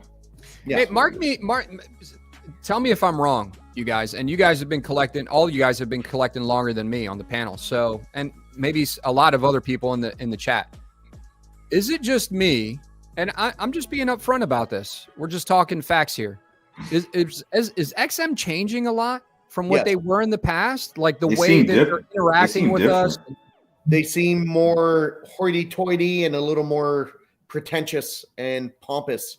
Like I get more of an arrogant, sometimes like we're not like, I get some kind of not as bad, but like a J&D light arrogant vibe. Let me ask you this. What makes you feel that way specifically? Making posts with suggestions, being polite and being very analytical about it and very constructive and getting no response at all on some posts. And then I re-tag them and go, hey, can I get a response? And like, nothing at all. When people, I don't know, people complain about some of their statues, and some of it people just like to complain. We know how it is. But when it's constructive and it's, it makes sense, and a company can't acknowledge that, I don't know. It just seems like they don't listen to the fans. And anyone knows XM, how they used to operate, where they had that group and they had their sounding board. And now they don't have that, and they were successful also. Changed a lot, yeah. And you could see it in their work, in a lot of their work. Do you feel the same way, Rashid? I was an X-Men fan, XM fan, and I bought so much of their stuff. And then, like Shane said, when we got to that situation with the pit, that's when, and Shane brought it up to me. He was like, he really set you up for failure. Oh yeah, and it was like basically like, let me just blow smoke up his ass and then let him think that there's a chance we're gonna create that, and it's not gonna happen. So that and then lately, just it's my opinion, I feel like right after the War Machine, the War Tank scroll, and I think the Maestro, I haven't been really feeling XM's pieces lately.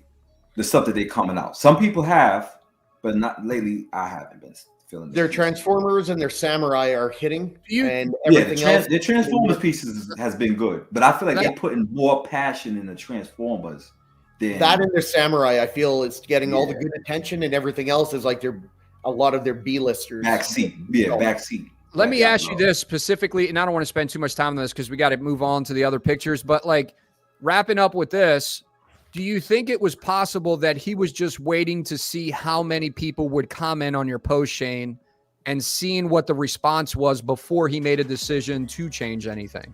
It is possible. It is absolutely, it's possible. I'll give it benefit of the doubt.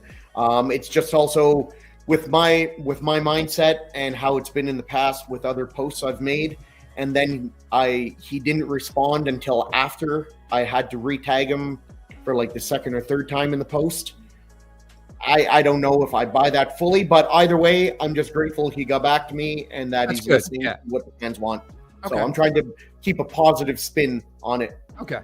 And I just want to give thanks to Nitrous for the kind words. Yeah. And this is not I want to be clear, at least for me, this is not a rag, and I don't think the guys are ragging on XM. They're just being honest how they feel. And I think there's a lot of us who feel this way. So can we all be wrong? I think this is important to hear constructive feedback. And this is the way I would interpret it if anybody comes across it and they do see it from XM. So like I own more XM pieces than any other license or custom company. I buy your stuff. I think I own 25 XM statues and I have several on pre-order right now. I have 2 or 3 on pre-order. So that means it's not like I don't buy XM. That means you're allowed to say what we're saying. We're just saying because we buy your stuff, we're asking for certain things, and if you could change it, great. If you can't, no harm, no foul. We get it. The shit I'm asking for, but it doesn't mean we need to buy it. So, anyway, all right, let's move on. So this is my custom Knoll. This has been in the makes for a long time now. When are you getting this? Is it coming out this year? Hopefully, I even get it. Man. This has been forever. Remember, man, it's before I even since before I started the channel. I was going to say this is before you started the channel. Yep. Yeah. So, and I've had the channel now for over a year. So, So I've been waiting for this piece. I think it's about 2.5 years now. I've been waiting for this. The project got dropped. Somebody else picked it up, I think, and it's still going. But I'm really looking forward to it. Adam, you didn't want the other. There was another Noel statue. Was you interested? There was a couple. Are you talking about the one where he was sitting on the throne? Yeah. I like that one. I came close, but I like this one more. This one is huge. This one is pretty huge. It's like 40 inches tall, from what I understand. I could be wrong. I think it's like 35 to 40 inches tall. Yeah. So can't wait for this one. I'm going to be putting this with some other statues I'll talk about here in a second. Dwayne, do you have this one too? Yeah, he's got this one too. Yep. Dwayne has so many cool customs, man. Yeah. His collection's awesome. Adam, I know you're showing pictures. Yeah, go ahead. Can I insert a pic of one? Just whenever you get a chance. No, it's okay. Send it to me in the chat. That's fine. Gotcha. All right, so that's my custom Noel. So this one is okay. So I'm really excited about this. Okay, so I Apocalypse. Yeah, so this is the Age of Apocalypse. Here's the thing. I never read the story of the Age of Apocalypse, but I hear it's really, really good. So I started reading it recently. I've been wanting to get into the 10th scale stuff for a long time now. I didn't get the 2 Sentinel dioramas that first came out. I thought they were really cool. There were some things that I thought that maybe they could have done a little bit better, like the floor that kind of looked like, I don't know, it kind of looked like gingerbread. Like, I don't know how to explain it, but it just didn't look great. But I still liked it. Anyway, they came out with this diorama and they got all the proximity pieces just like those other Sentinels dioramas. So I have this on pre-order. I ordered it through Collector Zone. I reached out to them. A lot of the stuff was sold out. By the way, if you see stuff that's sold out on Collector Zone's website, just ask Marcos if he could still get it, because a lot of times he can.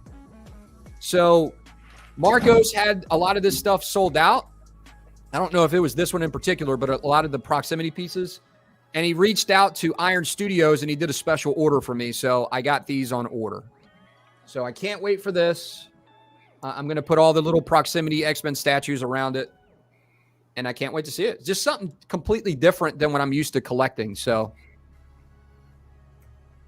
this is a little bit of a close-up of the Apocalypse. Do you guys like this? What do you, and be honest, and it's okay because I bought it, but do you guys dig the 1/10 scale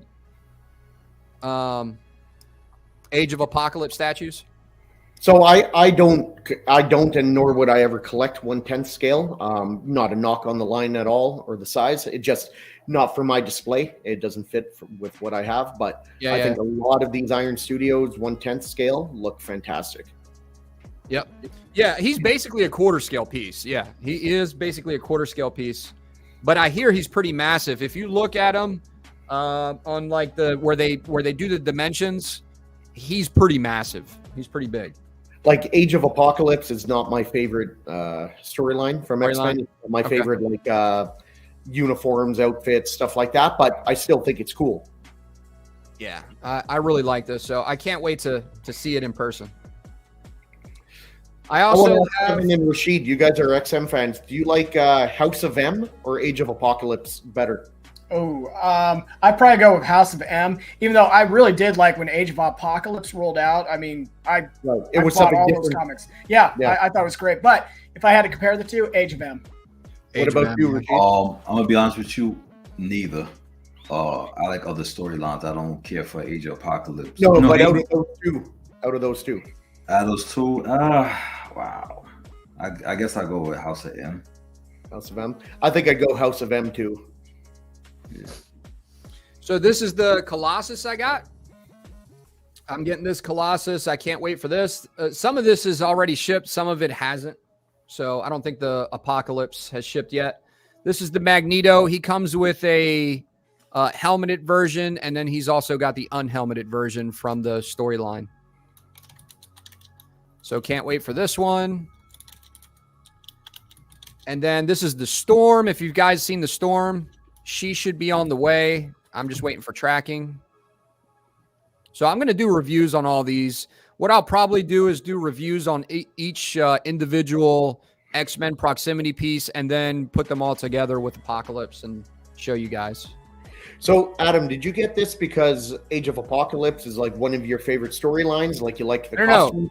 Remember, I said I haven't read it yet. I just really like X-Men, and it was a different style than I was used to, and I just liked it. I wanted to do something different, so I decided to get it.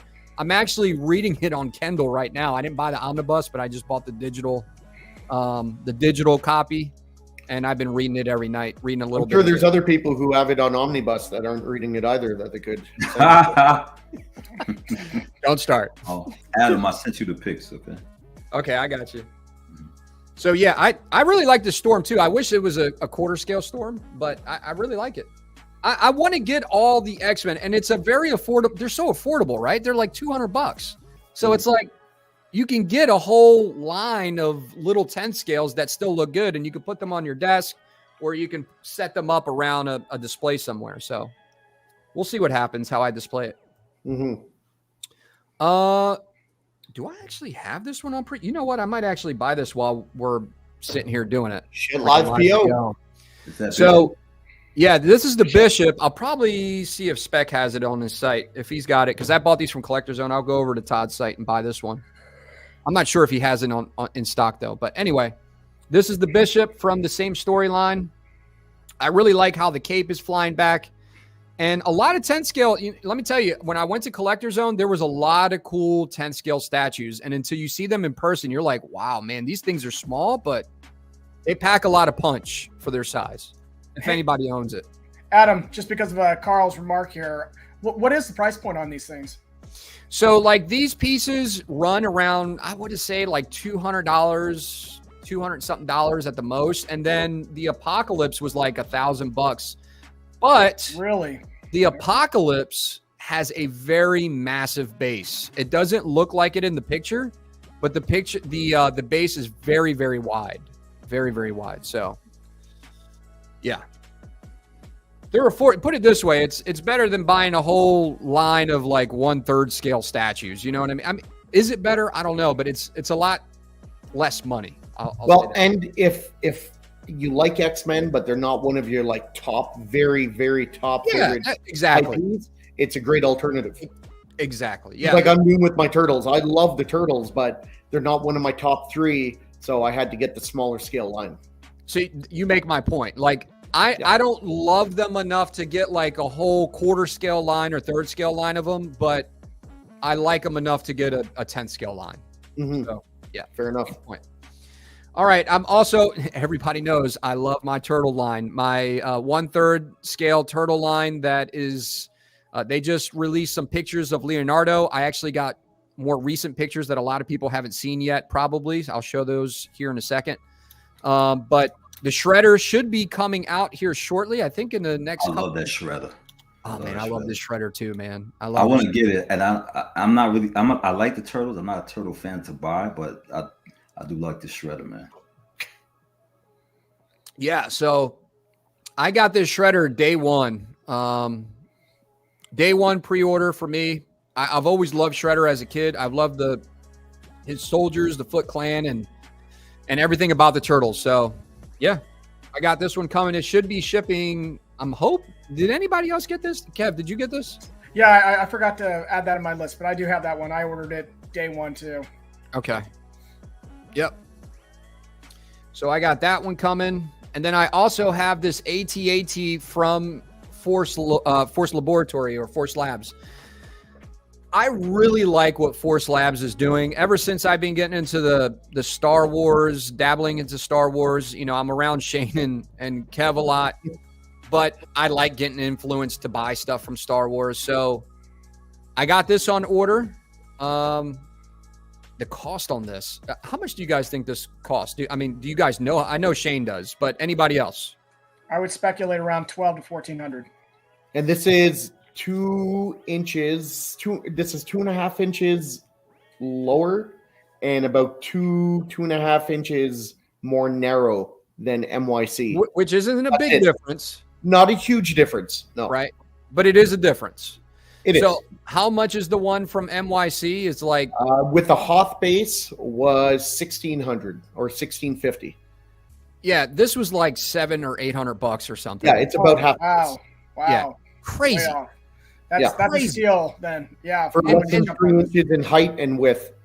Go back and look at our last live. I talk about this. I show the pictures up close, or you could just go to Force Labs and look at it up close. This thing is great looking. I think it's awesome. I love the way they did the paint, the weathering. I love the beach. I don't have more of the beach scene, but this is kind of like the Rogue One scene, I would imagine, when they were on the beach and they were, they were trying to fight back against the rebellion. So I love it. I can't wait for this. I don't know when it's going to be shipping. The reason why it's got this little circle around the tree, they're thinking about, people were complaining, or not complaining, they were giving some constructive feedback on, hey, can we add some kind of tree or something to show the scale of how big this is? For the life of me, Adam, I can't understand why they don't, like the tree and all the vegetation underneath it, why that doesn't just unpeg in one block. You could put it to the side and then just put one in with just grass and no trees. Like, just do a switch out. Like, how fucking hard is that? Well, the problem that they were having, according to Force Labs, is they did not put a tree or any kind of, tree there because they were saying that when they were looking at options, it looked too plasticky or it looked too fake. But that's why you make it a switch out. So if people don't want to use it because it looks too plasticky, they can. But if they like it with the trees, then they have it. You just make it a switch out for the base. So exactly what you said is what they're doing. I don't know if they're going to be what they're going to be, if it's going to be exactly that way. But they did say that they're looking into a couple different options to have it, unpeg from the base, and you can put something else there if you don't want the tree there. And if you want it there, you can. You'll have that option. So they're working on something right now. That was the purpose of this post. I see. So anyway, nice alternative to NYC. Not to take anything from NYC because I own a piece from them, but this is a nice alternative if you're just trying to save a little bit of money. Well, a lot of bit of money. I had a question about your storm that you're getting. Yeah, let's go back. That outfit, that's from Age of Apocalypse. I thought Age of Apocalypse, she had the mohawk and her and Wolverine were a couple and he had his hand cut off. Cyclops was evil. Is that not Age of Apocalypse, or am I thinking it's something else? I'm still reading the storyline, so maybe Kevin could tell you. No, Wolverine lost his hand and he's got a stuff. I know the Wolverine. Unless Rashid knows. I don't. Yeah, what's that? I read it. Age of Future Past. It's been so long ago. Yeah. Man, if we had the stupid internet or something like that we could look shit up. I could swear that's what Storm looks like in Age of Apocalypse. That's why when I saw this, I was like, "This is Age of Apocalypse." Either way, I think it's a cool interpretation of Storm. No, it is. I was just wondering what it is. If I have my shit wrong. Yeah. And I like how they showed the energy, like in her hand too. Yeah, that's cool. But anyway, let's move on. So I also just FYI, the photos that are coming up, Shane, is the one that Adam's showing for Age Apocalypse. Okay. Then I don't know what I'm thinking. Yeah, you're just smoking crack. You're just a poser. Yeah, I guess so. Hey, so fake X-Men fan. Me, Shane, and K-Fet actually all have this on pre-order. We pre-ordered it the same day because these NYC pieces, I mean, they sell out so quick. You got to jump on it. So, yep, we all got this one. We can't wait for this. I got it without the glass. I can't remember the other options. Without the glass. I'm pretty sure we all got it the exact same way. Yeah. Weathered without the glass, right? Yeah, because all the models never had the glass. So if you're trying to do that, yep, 1-to-1 replication. Rashid, do you like these? What did you think about this piece? I know you're a big. No, I love this piece. The kind of the reason why I didn't jump on this is because I buy so many lines of other things also. If I was all Star Wars, it would be easy. But this is what got me to the problem with the Jazz Inc. Batwing that I got to pay for. I was waiting for Slave 1 to go up, and I knew Slave 1 was going to come, so I said, let me just be patient just for Slave 1. Oh, I see. Yeah, because that's a big piece. Right, but this piece right here, of course, this piece is dope. You know, if I get a chance to get on the second market, you know, I'm looking for this and Y-wing and but right now NYC's got Star Wars ships on lock. You know, they do. Right now, I don't think I had one point heard Master Replica was thinking about coming back out, but they could forget it. Yeah. Well, between NYC and Force Labs, I don't really see the point at this point. Yeah, I mean, it's gonna be because these guys are killing it already. I'll be honest. After I don't know if you guys seen my review or not. I did of the Y-wing. The Y-wing, I like it. I actually like it a lot. Mm-hmm. The only nitpick, if you watch my review, is I actually say, I just think the paint details can be a little bit better, and I think it would set it to another level. You talking about weathering? The weathering part of it? Just the paint application altogether and the weathering. I think it had good weathering, but like the little details on some of the smaller parts, I think they could have spent a little bit more time, making that look a little bit better. But that's a nitpick. It really is a nitpick. I have the TIE Fighter from them, right? Mm-hmm. Nice. Yeah, I have that TIE Fighter from them and the ATST. But yeah, this piece. How do you feel? How do you feel about those though? Going back to that, how do you feel about the paint application on the ones that you do have from NYC? Be honest. I'll be honest. I'm being honest because I have the Master Replica Falcon. I don't have a problem with it. Okay. But you got to remember, this and the Y-wing are two different colors. You understand what I'm saying? That's true. So the Y-wing would be more weathered, way more than this because that's the style of ship. Yeah. And the style of the ship. Yeah, right. Yeah. Okay. Fair enough. Anyway, that's that. Obviously, I got, I don't know if you guys know this, but I got the Spawn on order. We had Dan from DMD on the show. Real good guy. Check out his private group. Special too late? Is it too late for the early bird special already? You might be able to message him and see if he, I had so much things going on, so I'm gonna try. Talk to him about it. Talk to him about it. He might be able to help you out. But love this piece, man. Love this piece. Yeah. Mm-hmm. Really looking forward to it. If you don't know, Spawn is my number one villain hero he's kind of like that Venom kind of character. He's like good and bad, but he's my favorite character of all time. Spawn. Yep. Adam got the quarter, not the third. I don't want to take. Okay, so I did think about this, and these guys were harassing me about getting the third scale Spawn. I don't know. I just don't feel like I want my Spawn characters to all be displayed together. And the problem is the third scale is huge. It's really huge, which I really dig, but I want to put all my Spawn characters together. So we'll see. It's a great looking piece though, Adam. Oh yeah. That's nice pickup. I also have the Endo skeleton from the Terminator line, the T-800. Can't wait for this. This is this is like a dream piece for me. I love Terminator. Who didn't love Terminator 2 when they were a kid? Mm-hmm. But really cool piece. I can't wait to see it. I think it's going to look killer in person. I think Prime 1 always does a good job with their detail, and they've just been in the game for so long, and they know what they're doing. Now, Adam, would you, if you had a chance to get the Sideshow life size, would you do it? You talking? Well, I could get it, right? It's still in stock, I think, right? It is on wait list, I think. I don't know. I just don't want to spend that amount of money on. Right. I would rather get. Probably not. Probably not. If it was a Spawn piece or Predator piece, I might. But I don't know. I don't think from what I see. I've seen the piece in real life, by the way, at Collector Zone, and I really like it. But I don't think I like it enough to buy it.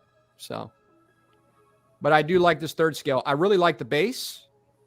I think the LEDs. This is a scene straight out from the beginning of the movie. So I think the fact that Prime 1 is doing this, it'll probably come out really, really nice. Sometimes with Sideshow, when it comes to chrome things, makes me very nervous. Their Captain Phasma came out flat. It looked horrible. So if you can't capture that chrome, don't be messing with these kind of pieces. Yeah, good point. Good point. I hope they nail it, and I don't see Prime One having an issue with this. No, I don't I'm either. not worried, not even a little bit on this. So, all right, got that one, and then I got the T800, the Battle Damage. This is the deluxe. If you guys don't know, there's 3 different versions. The Ultimate Premium, whatever version, doesn't come with everything, which I'm very confused about. I don't know why they did that, but whatever.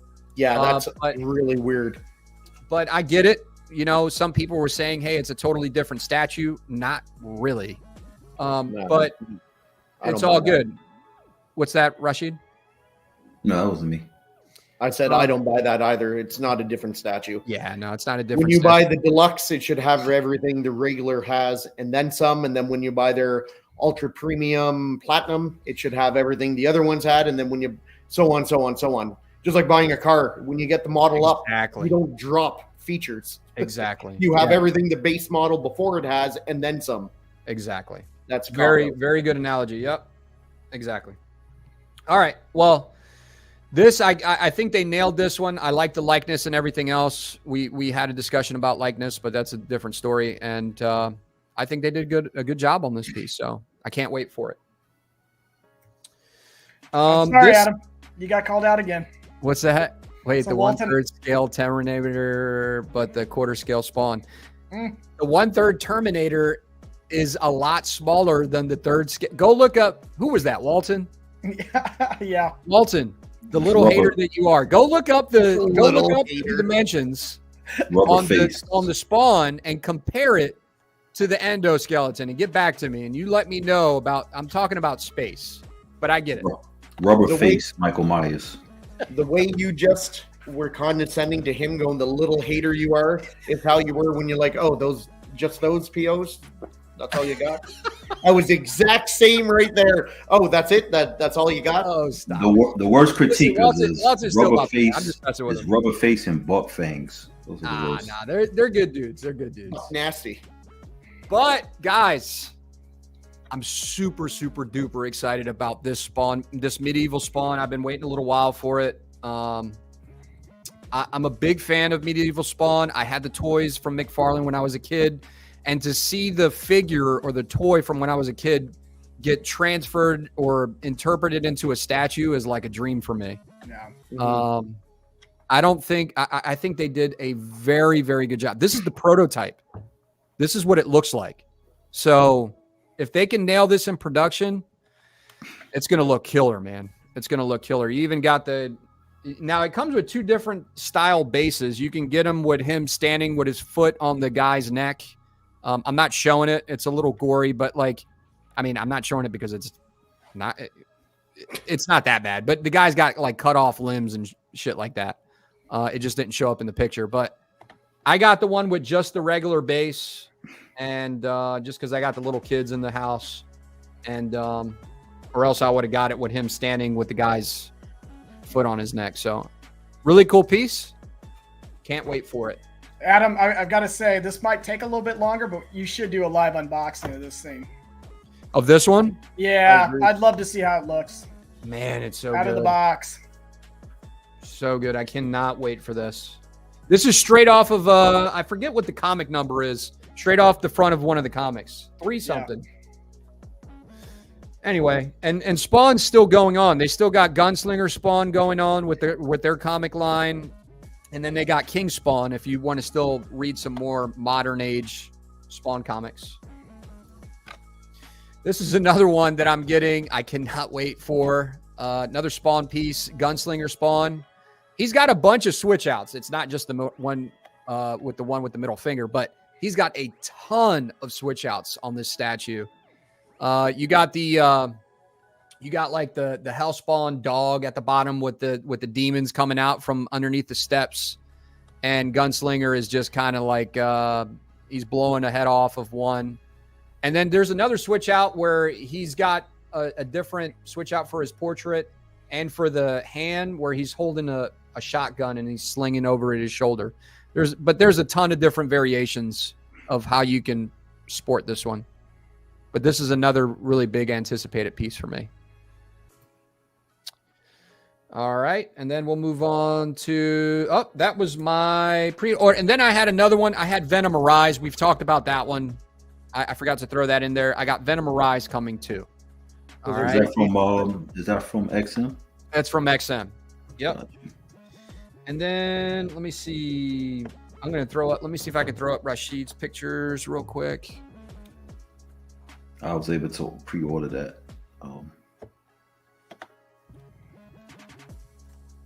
Let me see. Give me 1 second.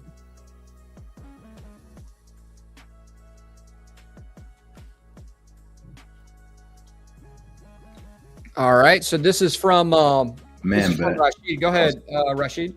Custom Man-Bat. I was able to pre-order because I was trying to look for all the villains for Batman, and I was able to get the Solomon Grundy and the Clayface. And I have what's name coming this week. What you call it? The Talon. So I was able to pre-order this. Nice. Man-Bat. Nice pickup, man. This Man-Bat is killer. Look at the blood. Yeah, and it's supposed to have a lighter feature also. And is that a quarter scale? How Yes. big is that? Oh wow. Yes. Yeah. That's a big boy right there. That looks good. Sick, man. That blood is awesome.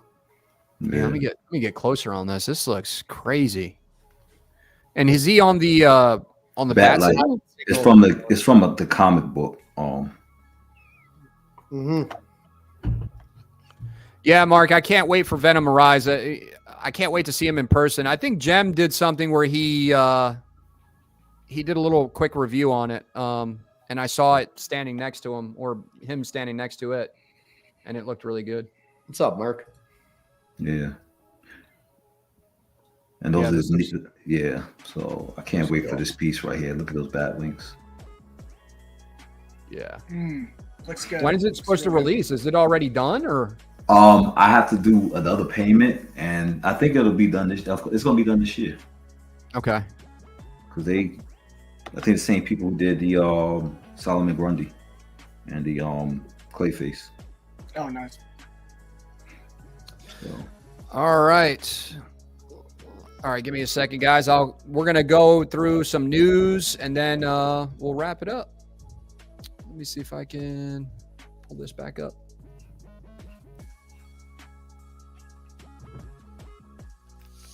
Anything going on in the chat? Nothing else really. I just want to say we have 44 people, 20 likes. If we don't hit at least 25 likes every show, Adam gets really upset with Kevin and I. So please, for me and Kevin, hit that like, get us to at least 25. Please. For their sake. Sake. Oh my God. People probably think I'm Shane is saying something else. Yeah, I'm just joking, guys. Adam, are you getting this? Are you getting the Slave One? Oh man, I thought about it. We don't call it Slave One on this show. It's not Slave One anymore. That's what it's called. Yeah, who told you that? I'm calling this. They changed the name. It's called the Fire Spray or whatever the fuck it's called now. NYC under NYC is the old Empire Strikes Back. I will never not call it Slave One. Yeah, what is that about? It was too it had too much of a racist undertone. I mean, I know what it's about, but it's not that. Well, that vote didn't come from my black ass, okay? Yeah. Well, it didn't come from mine either. So. Hey, I tell Shane all the time. Shane, it's funny because me and Shane will be chatting, and we'll just we'll play around and start arguing in the chat and stuff like that, and he'll give me the middle finger emoji, but it'll be black, and I'm like, Shane, you're not black. Stop using the black middle finger. And he's like, I can use whatever I want. And I'm like, Shane, I said, first of all, it's a fucking emoji. It doesn't have to be me. Second of all, I'm inclusive. Well, I come from the Sanford and Son. Love Sanford and Sons. Yeah. Jefferson's era. Yeah. I only know that era. I don't know what's going on with this era. Yeah, man. I used to love Sanford and Sons. All right. Moving on to some news. Sideshow's been putting out some stuff here. I'm going to start with Rashid on this one. Rashid, what is your thoughts on this fastball coming out of the comic book? I like this piece. I I wish it was 1/4. I think it would be killer. What scale? What scale is this? 1/5. Yeah, 1/4. No. Yeah. So it's kind of small, but it's I like it. I think Sideshow got creative with this piece, and especially the back of the comic book, and the fact that you can change the comic book to it just be him and Wolverine.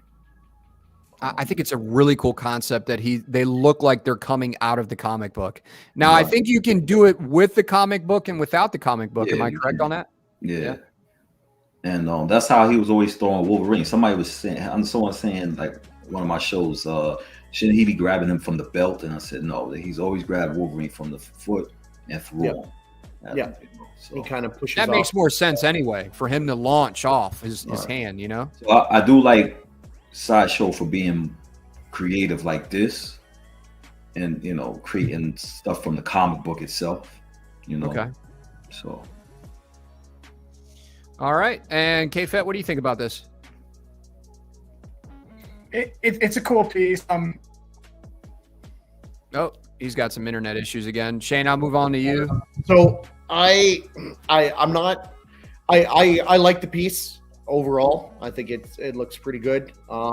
Two things I have. The issue with the hand, I understand that when you throw, like I heard Cash's show about Aaron Rodgers, and it's true, Aaron Rodgers, his is down a little more, but he does kind of do that. I just think with the way the forearms going out and then back in like that, it looks a little unnatural. They could have made it, maybe the hand turned more parallel. I don't know. It throws me off. I don't know. They like putting in those gibbled fucking hands on some of their pieces. And I don't know what's going on, but if you zoom into Colossus's face, like someone get this guy, it looks like he's having an allergic reaction to something. Like, look at that. I don't know. To me, come on, something looks off there. I kind of see it. Yeah. You think? Doesn't it look like he's having an allergic reaction? No, it looks like he's a brother to me. Yeah, well, everyone knows that Peter Rasputin's fucking black, obviously. But I don't think the face looks terrible. It doesn't look like Colossus. Yeah. Because they made him into a brother, and then they cloned him. To me, he doesn't.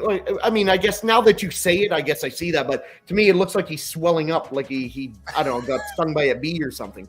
But you want to know something? Honestly, when he's about to throw somebody like Wolverine, he's going to have that aggressive that he's trying to throw him, because remember, Wolverine is made out of his body's laced with adamantium. 100%. So I want to see him like kind of grimacing, like getting ready to throw, not up. Like I don't know.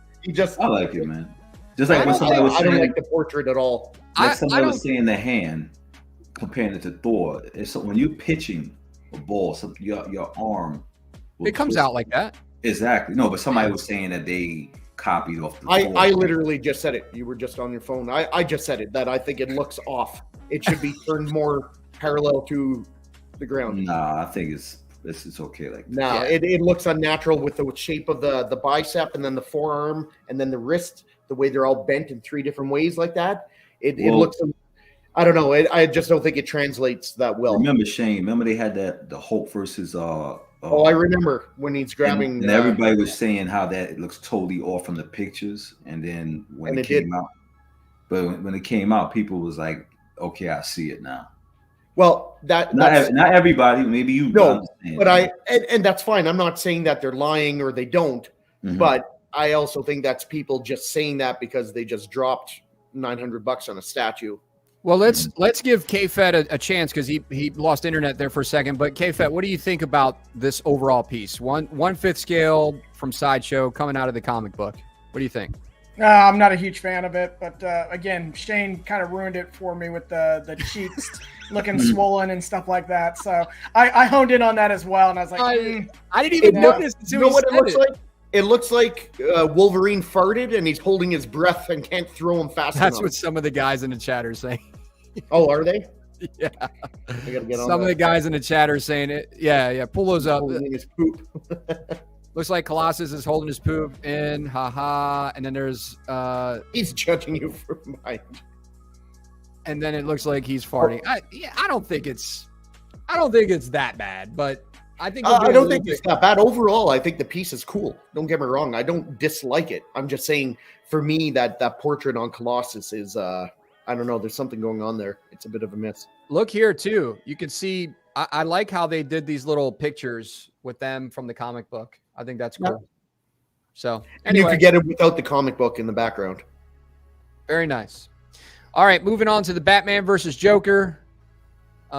This was a little diorama that they got. I think it's cool. I like it. Yeah, I think it's cool. What's your thoughts? The anatomy on this one looks a little off to me. The way Batman on Batman, you mean?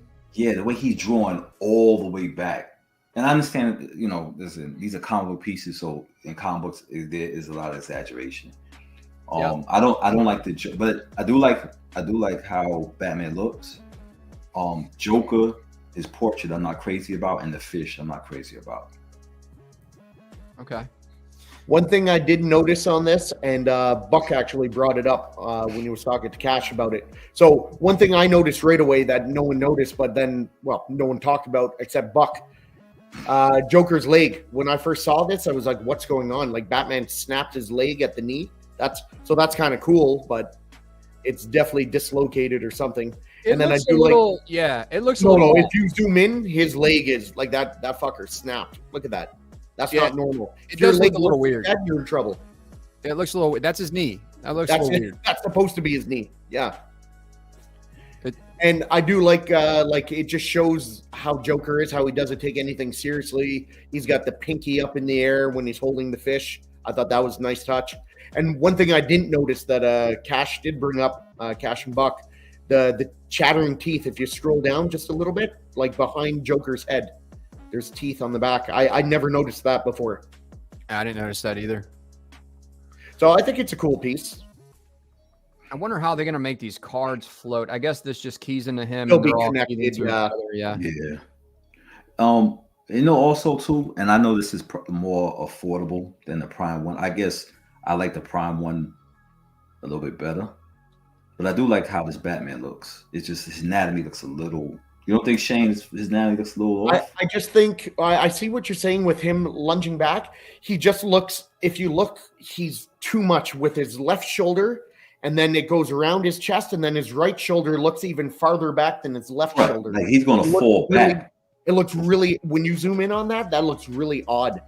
When you do, I think it's safe to say that we're going to have to wait for some other angle, 100%. Like pictures on this, because we're just getting the one angle. Maybe it'll look better with the other pictures, but you guys are making very, very valid points, especially Shane with the leg. I think maybe that's intentional. Maybe Batman snapped his leg. I don't know. In my mind, that has to be intentional, because if not, like, how do you look at that and think that's what a normal leg looks like? It's not a straight line. K-Fed, what do you think? What do you think about this piece? I mean, overall, I think it's a nice looking piece. Mm-hmm. I don't really have much complaints, but again, I'm with everyone else. When I look at that leg, I go, yeah, something is a little off on that part of it. But minus that, overall, the statue and stuff, if you're just adding to an early Batman collection, this would be a nice piece to have in it. Yeah. I don't think it looks terrible, but like when these guys point out those little things, yeah, I see it, you know? Yeah, but you got to point out the smaller things like that based on the money you're putting into this. Those little small things will bother you if it comes out like that. And to me, that leg isn't little. Like I said, I thought that was a big deal. Done. Yeah, like I assumed that's supposed to be broken. I might not like if the leg looks like that from different angles, and I'm a Batman collector, I might not buy it because of that leg. Mm-hmm. But everything else looks good. I like Sideshow. Maybe they'll just wrap them in bandages. Maybe they'll just wrap them in bandages. What's up, Slifer? Happy birthday! Happy birthday, Slifer! What's going on, man? Yeah. Happy birthday, Anime King. So we got Captain Rex coming, a premium format from Sideshow. Mm-hmm. I guess, was that what they showed? They teased when they showed all those little Star Wars teasers in that photo collage. I don't have a picture of it. I would assume so. Back from around San Diego Comic-Con time. So is that but some people were saying that those pictures were the Mythos pictures. So I don't know. We'll see what happens. Premium format to me is usually quarter scale. So, and those Mythos are what? What scale is that again? Mythos is 1/5. 1/5. Okay. Yeah, I was gonna say I think that Captain Rex photo is probably what you're gonna get, because the Mythos usually stretches the character and its storyline outside. This is gonna be a statue based on the photo that we saw. The illustration looks like just something out of the Clone Wars. So I don't think it's gonna be a deviation. And this is another one of those pieces that I've already voiced it on the other channels and things like that. Is okay. They've already released a premium format Rex. Sideshow released a 1/6 Captain Rex. Hot Toys did a Captain Rex. Do we need another premium format Rex? I mean, in the same breath I say this, I've got people that didn't get it, maybe, right? I was gonna say, in the same breath, I have 2 versions of Poison Ivy coming, so I'm a hypocrite. So fuck me. What do you think we're going to get here? You think we're going to get Rex with you thirsty motherfucker and some broken battle droids on the base? Yeah, maybe. I'll wait and see. Let's see if it's really cool. Then yeah, I'll swap it out with the one I have. All right. We also got. I think some people were saying this is Dazzler.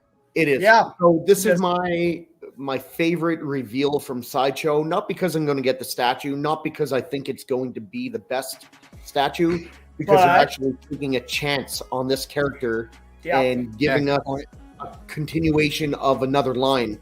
Yep. So, and going with like a C-list character.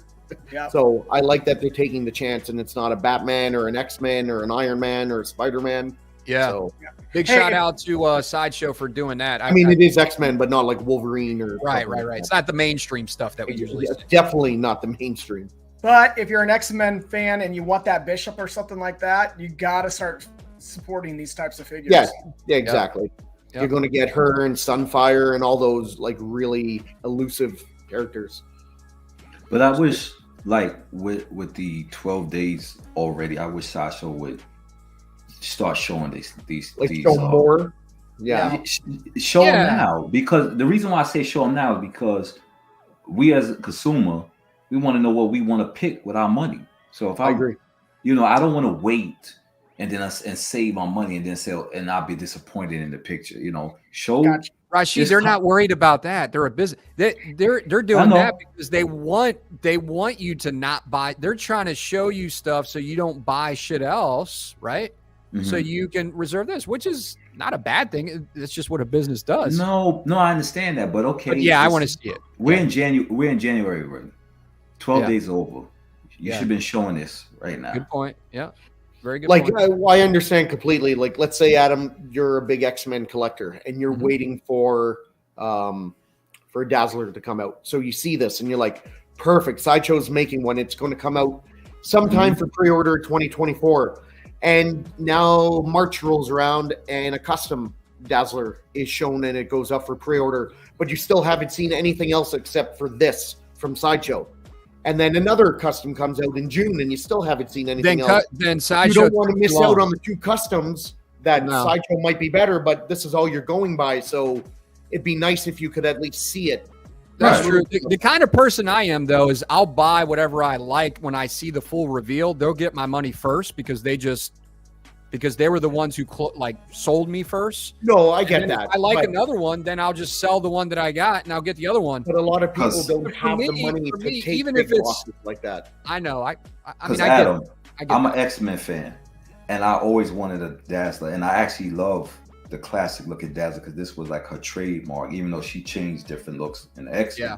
So I'm hoping that, and I know Sideshow does beautiful female portraits, but they can also go cartoonish, anime looking, because they have done it. So if I'm interested, which I am interested in this Dazzler, I want to see it. And then you make a very valid point. Listen, we're way past Christmas already. Show the damn statue already. Yeah, exactly. Yeah, you know what I'm saying? Exactly. Yeah, because they could lose sales if a custom comes out and people go, well, this custom's pretty good. I'm going to jump on board with this. Fuck Sideshow. I don't know what it's going to look like. Exactly. So this has been floating around. I thought it was funny. So good. So you got Batgirl. We'll show her here in a second. So Batgirl, Sideshow, Nightwing drowning, and then Red Hood, and then of course Riddler. So spot on. So spot on. Is this not true or what? I was really hoping. So I had a feeling like that one. I had a feeling the last day of Sideshow was going to be a Batman statue, just because it's Batman, right? And they didn't have a lot of Batman. I was hoping it was going to be a Red Hood, but it's not. So they did come out with this Batgirl right off the rip. I know what we're going to critique, but I can tell you, I really like this. This looks really good. And I can say I'm not a Batgirl fan, but unfortunately I like this, and I would add this one because this is, I love how the battle damage. I'm surprised they didn't call this like a mythos, because I was surprised they did this like this. Yeah, she's got you could tell that she's just got into a fight, right? Because she's rubbing her face like she's just wiping some like saliva or blood from her mouth. She's enjoying the fight almost in her facial expression. She got the bandages around her arms and her limbs, which, Shane, I know you want to make a point on that. Go ahead. No, okay, so first of all, I think it is Daniel Bell's first female sculpt. And from what I see, I think this sculpt looks fantastic. It looks great. The suit is very modernized. Whether you're a modernized fan or you want it a little more classic, I think maybe it's a little too over modernized, but that doesn't mean it looks bad. I think it looks great. The bandages, it just, I don't know. I guess it depends what story you're trying to tell. If she just finished a battle, did she really have time to bandage up her wounds? I don't know. I'm just not a fan of, I could have done without all the bandages. That's all. Okay. I like the statue. Other than the bandages, though, what do you I think it looks the rest? Great. You know what I get from this when I look? I get an Asajj Ventress kind of sensual feel to it. The way she's looking, holding a crowbar instead of a lightsaber, the way she's maybe wiping the blood off of her mouth and giving you that look like she enjoys it. I don't know. I get like an Asajj Ventress vibe from it. Just the way she's standing in that kind of sexy pose. But yeah, I do like it. I think it looks great, and it's going to sell very well. K-Fet? Yeah, this one I'll PO. I'm a thirsty motherfucker. So apparently all the girls, bro. They don't have a naked collection going on. I do have the OG Batgirl, the one with the blue cowl and all that. I always thought that was a really nice piece. But I'm looking to probably, because the cape, as Shane hates, is it's a cloth-like material, a vinyl almost, and it's starting to kind of fall apart. It's been out for a few years now. It's having some wear. So yeah, I'll go to something that's fully sculpted and swap it out. Yeah. Guys, I think this is a great statue. First off, Daniel Bell, I think, does amazing work.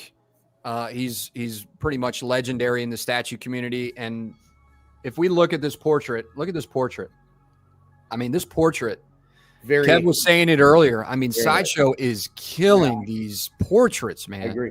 Daniel Bell did very well. Like, what the fuck is going on? They are killing these portraits. And this is what happens. And I'm not trying to talk bad about a statue company, but we're talking about money, and money is a big deal to all of us, right? So when you look at an XM piece and you see a blank stare, and then you look at this portrait, you're like, and this is not even like a portrait where it doesn't, not everything has to be raging or screaming. I'm glad you said that, Adam. I was going to bring that up. This is how you show very subtle emotion that fits the sculpt, but it's not overblown, and it's not like a mannequin with no expression at all. This is perfect. This is how you do it. Just the way the eyes are looking to the side, and with even the hips being bent, like everything adds to it and gives that sultry look. That's how you do it. Very subtle. This thing is going to sell out. Oh, this thing's going to sell. And do you see? If you zoom in some of the parts of the costume, it's ripped. Other than the bandages, if you look all over the body. Oh, see, I didn't see that. Go back to her face. Go back to her face, Adam. You can see between her eyes. It's torn up a little bit. Yeah, and by her ribs, I think, or her knee, the it's ripped. And the reason why I'm definitely getting this is because I have a clay face. I got my clay face, and this will go good. So nice. This will be my first. See the knee? The costume's ripped. Right, is that dirt or is that rip? It's kind of like a scrape.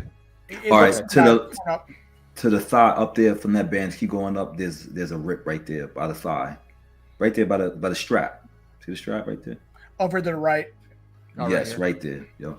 Oh, okay. Good eye, Rashid. Yeah, he does have a good eye. Yeah. Do you guys think when you see her with a crowbar, do you think this is like she was in a big fight? Like I think Duck Rogers said she was in a big fight, and you know maybe she ran out of all her batarangs and bat weapons, and then she just resorted to using a crowbar to win. You think it's maybe paying an homage to the Joker? Maybe. And, I think that would be her last thing is the crowbar, and she's dealing with Clayface is not an easy guy to beat. You know what I'm saying? So that's why if you notice, he's still rising up to fight again. You see? Yeah, but she ain't beating Clayface with a crowbar. Let's be honest. But your instincts, you're gonna use anything just to survive, right? Even if it ain't gonna help, it's still gonna, Yep. Hey guys, I hope you're enjoying the show so far. We got 47 people watching right now. If you guys can go ahead and hit that like button, I greatly appreciate it. If you're not subscribed to the channel or part of our Facebook group, go ahead and check us out, The Collector's Table. But yeah, guys, I think this was the best review I've seen. I think this is the best review I've seen. Aesthetically, I'd agree with you. And I do agree with Dwayne. Dwayne and I seem to be like completely on all cylinders here, matching. He's not a huge fan of all the bandages, and he doesn't understand. Well, not understand, but maybe he's not the biggest fan of the crowbar either. Neither am I. Do I think it takes away or makes a statue bad? Absolutely not. I think it looks great, but I wouldn't have had a crowbar, and I wouldn't have had all the bandages per se.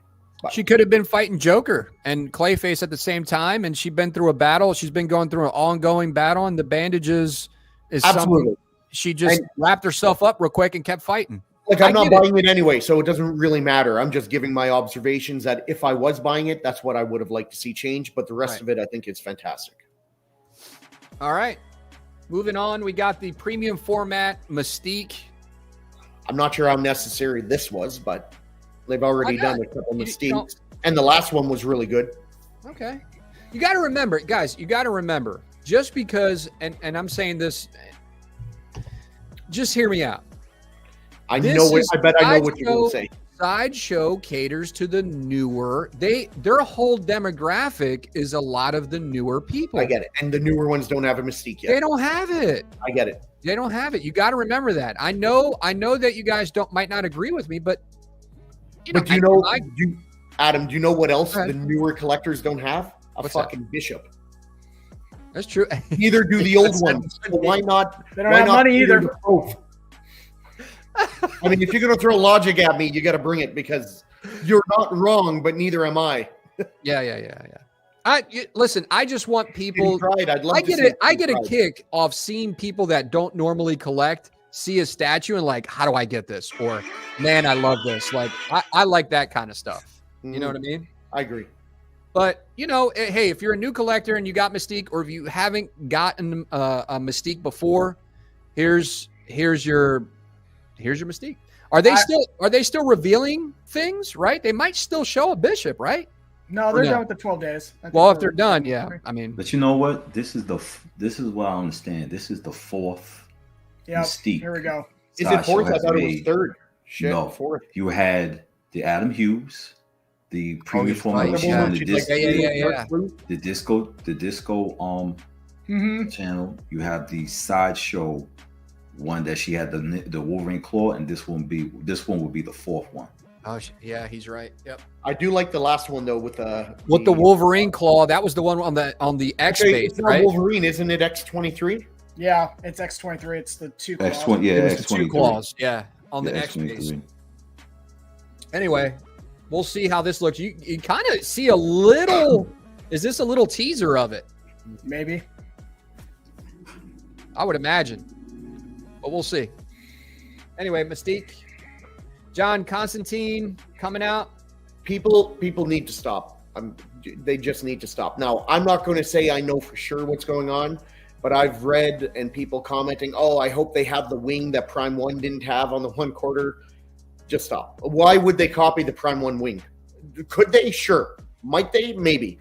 Do I think they will? No. No, I don't think. If you're hoping and banking for an angel wing on this, I'm not saying you won't be there, but I wouldn't put all your eggs in that basket. But a lot of times when they come out with these, where did I put it? Did I not put it in here? There we go. If a lot of times when they come out with these art prints, it matches the figure a lot, right?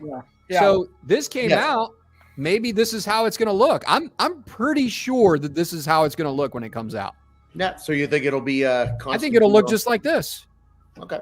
Because they just released this, and they just released the Constantine teaser at the 12 days. So if you're going to get an art print, you usually want your art print to match your statue in most cases for most people. So I'm thinking it's going to look like this, but I'm not sure, And look, like it's got like hands coming out of the ground. Will it have that? That's a good question. I don't know. I think that's a nice touch. Yeah, hands grabbing, leg. He's got his book. I forget what the book is called. That looks like that to me. That looks like Book of the Dead. And look here. Look here. Will it have this instead on the back? Maybe. Or maybe will it have just one or two of those elements instead of all of them? I don't know. They got another. AK says that print looks like Andrew Garfield, and he's not wrong. That does look like Andrew Garfield. That hair. You know what killed me too? I know they coming out with their Constantine and they come out with the Batman, but what's funny, Adam, is just the fact that Prime Run came out with theirs, and if looking at Sideshow, I would like to see competition. And if it doesn't just affect the other one, then this is just all automatic. I'm ignoring it. I understand it'd probably be more affordable, but no, it's going to be a lot. They could be different demographics, right? They could be a guy that wants to go all out, super high scales, got the money. He's going to do the Prime One. Yeah, but the Prime One is just too deep, man. The death bird, the skulls, the pentagram on the ground. It looks good. The tomb. Him, and he also has I think a cigarette. Does he have a cigarette in it? He's got a switch out, I think, for a cigarette. Right. And he's carrying, and then he has a switch out for a skull, and then a book. So you like that piece? You like it? Yeah, I'm not John Constantine fan, but that piece is an art piece. I think that you could put that in your house with nobody knowing. I mean, somebody would probably think you're into some spooky shit, demon shit. Nah, yeah, but it is a nice art piece. They need to make a new Constantine movie, man. They are. Are they? I heard they are. Keanu Reeves is coming back. I heard. Oh man, that would be cool. The other Constantine movies were good. Anyway, Betty Page. I don't know who cares that much about this. Does anybody? Next. All right, and then you got the Spider-Man. I really like that Sideshow stepping up and doing this different type of style. So when I see this, you know what feel I'm getting? I'm getting PCS Last Ronin vibes. I think they might be kind of like an apparition behind him, and it's like his worst nightmare type thing, as opposed to them being there and being fully painted. Because you notice how they're not painted. That's the kind of feel I'm getting with that. That's a really good. I actually like the way you explain it. I don't know if it's no. Maybe they just haven't painted it yet. I don't know, but that's what I'm getting from that. You guys like the villains there and the pose. K-Fet, what do you think about that? Pose doesn't bother me. The villain montage, the collage back there, I hate it. I don't like it. Really? So what do we got? Sandman, Vulture, and is that Kraven? Yeah, you got kind of that element of Sinister Six. I know it's not all the Sinister Six. Well, I mean, there's been like 8 different interpretations of Sinister Six. Correct. I want, when I get the statue, I'm okay if you have a little bit of an extra thing going on with it, but I just want to focus on the one piece, the character.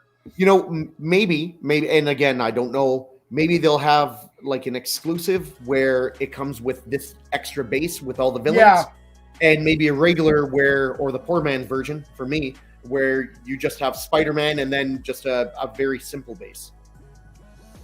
And I would do.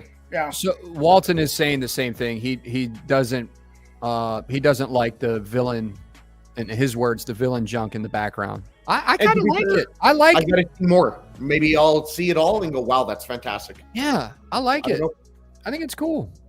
But I see what Kevin is saying too. He wants to be focused more on the statue, but to me, the statue's got so much color where they muted the other ones in the background, so it does pop. But if he doesn't, I get that you might not like the villains. You know what this will be good for? On top of diehard Spidey fans, if you love Spider-Man but you can't afford the space to fit all of his villains because he's got so many like Batman, this is good. Where it's going to be big.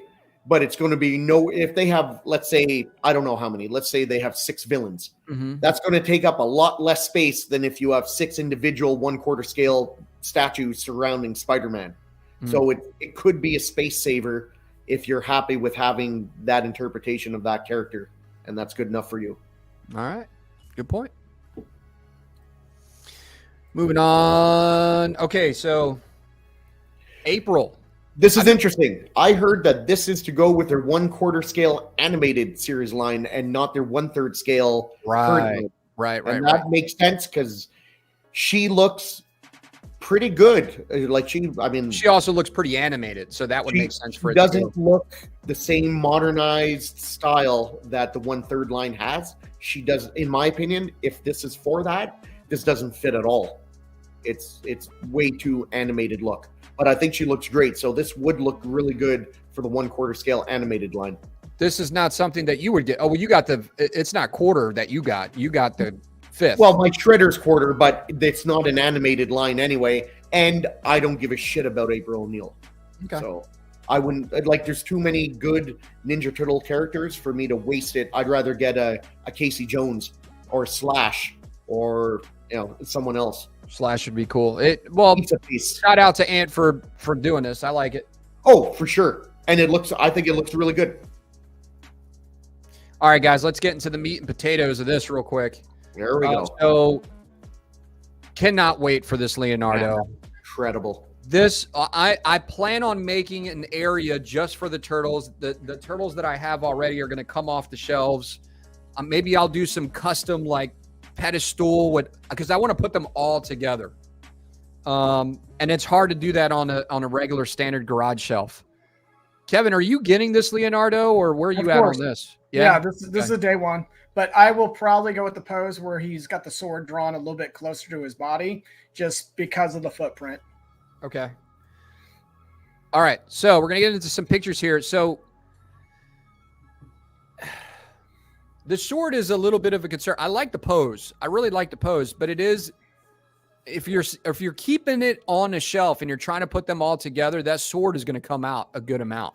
Well, to be fair, so this piece has no swap out portrait like the other ones, just so everyone knows. And what I'm telling you is confirmed from Ant. I talked to him yesterday. Well, you might not need a swap out portrait for this one because swap out left arm, and that goes in front of him, which is where the picture you showed with the 3 of them. That's the swap out arm, so you don't have to worry about it sticking out of your shelf. Hey Shane, do you think it's weird that Raphael was the only one who had a portrait with pupils? Yes, I do. I would have assumed that every turtle would have had a portrait with the all whited out eyes and one with the pupils, because why would you put whited out eyes on 3 of them and pupils on 1? Well, because they realized that people didn't probably care about it, so they stopped. Right. They cut off the bleeding. Yeah. At this point, you should have made an exact, even if you want to make an exact copy of the whited out eyes portrait, but make it with pupils for those who like it on Raph. I don't know.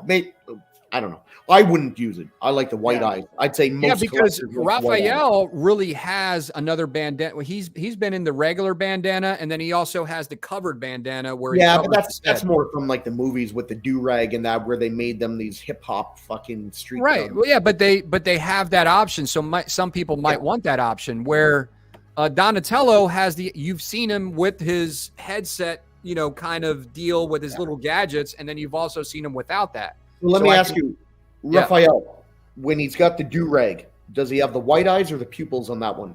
I like my turtles with the white eyes. I really don't remember them seeing them with the pupils unless it was the movie. That's right. Which one does Raphael have the white eyes? Which bandana is he wearing? I can't remember.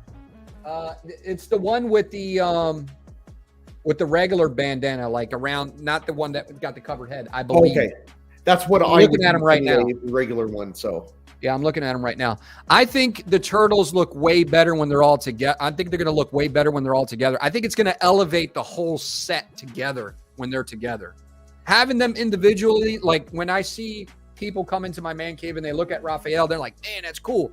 And then I've seen the difference when they see him next to Donatello and they're like, bro, this is getting really cool now. Well, yeah, it's a whole different feel. Yeah, it is a very different feel. Do you like the fact that they use different color greens on all the turtles and not make them the same? But Donatello was a different color a little bit, wasn't he? All four of them are going to be different color. Yeah. Different I shade. mean, I'm okay with that. I'm okay with that. I like that there's a nice differentiation between them. And it's not too extreme. I like it. Because I've heard some people say, well, they're brothers. Why are they different color? Well, when you look at a dog that has puppies, and they have 9 puppies. Some could be black and white, some could be brindle, some could be all white, so it's not out of the realm of possibility. Kev, I think we're going to have to pre-order this day one for sure because this Turtles line is getting more popular and the edition size is only $350. Oh, yeah, you got to jump on this one quick. I would hate to be the person who's only got a couple of turtles and you're missing that one and then you're going to drop a fortune. Oh, man. Yeah. I'd be pissed. Yeah. But yeah, the stance is cool. They're going to have matching bases with the sewer bases and the Mausers. Do you like this line, Rashid? Yes, I do. I'm like I said, I'm not a big turtle fan like everybody else, but when I saw this one with the sword pointing forward, I liked it. But my thing is, I thought, is this the same one that this goes with the ones that you have, Adam? Or is this a different side? Okay. Yeah, I like these. But I remember the Raphael had battle cuts on him. Does this one have battle cuts also or no?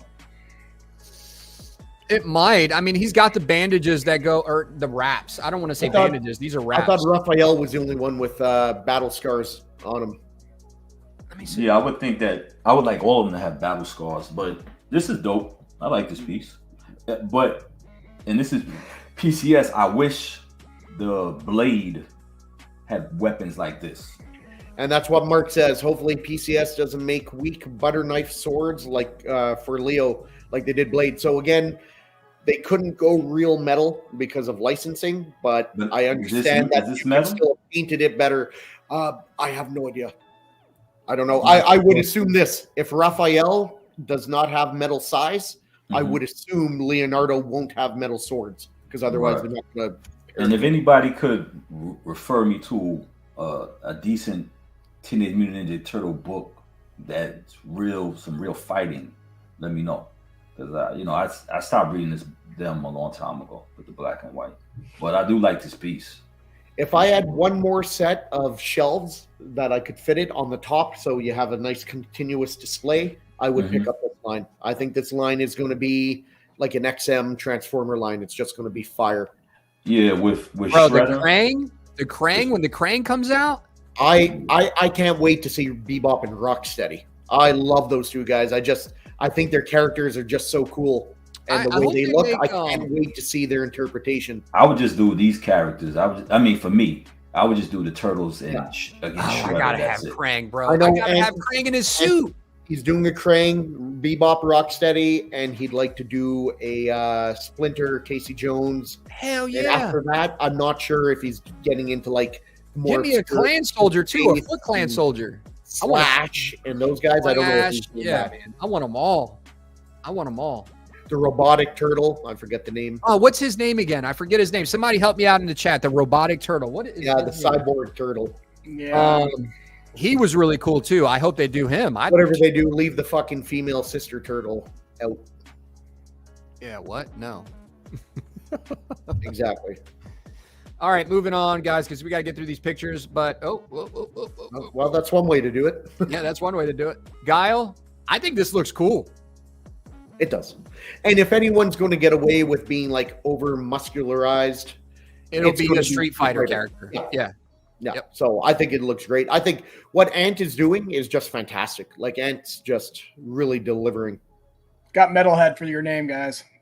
Thanks everyone who chimed in real quick. Metalhead. Thank you. Thanks, Metalhead. All right. Yeah, this looks killer, man. This looks good. Looks great. And it just like he's got his little comb, just like that little butterfly knife comb. Before he fights you, and after he fights you, he does that comb thing after he's done whooping your ass. So I like that. Guile, when I played Street Fighter 1, Guile was my guy. Oh yeah, Sonic Boom. Yeah, this looks really good. And it's supposed to look animated, right? Because it comes from a video game, so. Exactly. Yeah, I think it looks great. All right. K-Fet, you want to run this by us? Yeah, this by an artist called Philip Thomas Robinson, I think it is his last name. But anyway, he's in the industry, does a lot of special effects, things like that. This is his Harrison Ford that he's currently working on for Star Wars for a 1-to-1 bust. This is still in the early stages. He's still working with the eyebrows and things like that. But I have his 1-to-1 Yoda, and there's nothing better on the market. It is phenomenal. So if you're like one of those J&D fans and stuff like that, and you really like something that has that real feel, this guy's stuff is phenomenal. So he teased this just the other day. I was blown away because when you do step back, you look, you go, damn, that looks like Harrison Ford so far. So it does. It's looking real good. And let me just say, I've seen Kevin's collection, and I've seen the quality of pieces he has, and some extremely expensive high-end pieces. If Kevin's saying that this looks phenomenal, that it's where it's got to be good. Yeah, that's high praise coming from Kevin. Well, Kevin fucking makes statues basically, so like, yeah. What's up, Fatal? What's up, Fatal? What's up, Fatal? How would this compare to J&D? We'll see, I guess. We'll table that because that's a whole other discussion. Who is this? Kev, Fatal says, turn to the left. That's you. Rashid, I know you know. Come on, Rashid. It might be either Boom Boom. Boom Boom. Okay. Because it can't be Jubilee. It's not Jubilee. Because the thing is, Boom Boom used to wear sunglasses. Well, the bubblegum things is kind of giving you that Jubilee. Yeah, vibe. I think it's Boom Boom. Her name is Boom Boom. Like that. Yeah. Okay. D3 saying Boom Boom too. Yeah. Yeah. But Boom Boom is also known. She used to wear glasses also. And she used to wear ponytails, I believe. She kind of reminds you of like a Harley Quinn in bubblegum. Okay. But I don't know.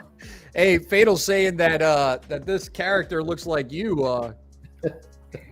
That looks like. Turn to the left, Kev, or turn to your right. Come on, man, pucker them lips. Let's see them duck lips. I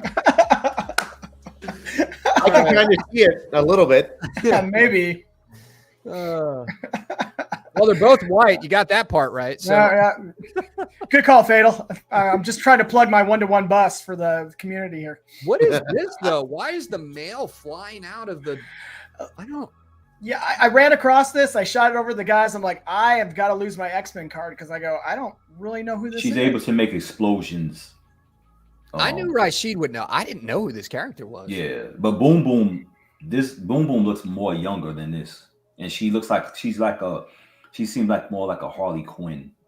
Gotcha. Well, I would definitely Boom Boom. So yeah. Check that box. Yeah. Check. Oh, to be fair, I didn't know who this was either. So look, Shane, she's just telling you that's cool. Yeah, just don't tell anybody. Later. Yeah. Cool statue. I wonder how this will look in real life, though. Like all this shit. What is her power? What's up, John? She's able to make. John, how you doing, man? She's able to make explosions. She's able to make like explosions with powers. And sometimes they pop off like fireworks. But she's able to create a bomb and just leave it somewhere and walk away. That's why they call it boom. Oh, John said that's the envelope. Right, the envelope that's flying out. What's that, Shane? I'm sorry. Go ahead. Destroying that mailbox is illegal, so she's not really a hero, is she? She's destroying people's mail for no reason. Here comes Popo, bro. This guy. Here comes Popo. This guy. That's a federal offense. But she'll make a bomb. She'll make like a ball bomb and then drop it in the middle side, and she'll walk away, and then it'll explode and stuff like that. I like what John said. He said the statue invoice in that envelope. Yeah. All right. Oh, did any of you guys order that NYC at Walker from NYC? Because I know it's shipping this month too. Shane's got it coming. Yeah, you missed it. Shane's got it. Yeah, they asked me for they sent me an invoice also, so I got a lot. You got it too. Okay, nice. Mm-hmm. Yeah, Rashid, you got the quasi Hoth base, right? It's a little bit of snow. No, I didn't get no snow at all. You got the straight museum base. Yeah, I got the straight museum. Oh, okay. I thought you got the because I was a little worried about how the snow was gonna look, so I put my faith in Michael and NYC that he'd do it right. Right. Mr. Kennedy said, "Y'all better be reading your omnibuses." Don't buy omnibus just for decoration. You got to read them. Yep. All right, Skeletor and Panther. Panther. Panther. Excuse me. O-R at the end. Panther. Yeah.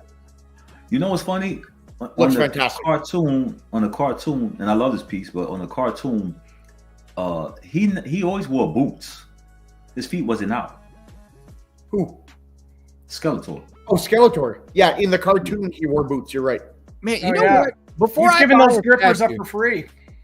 Before I ever buy a statue, I'm going to start running it by Rashid because he notices really small shit, which makes really good sense. But I think it kind of looks better with the feet showing. It gives it more of that aggressive. Oh yeah, no, it's good. But nails or toenails. But yeah, you're right.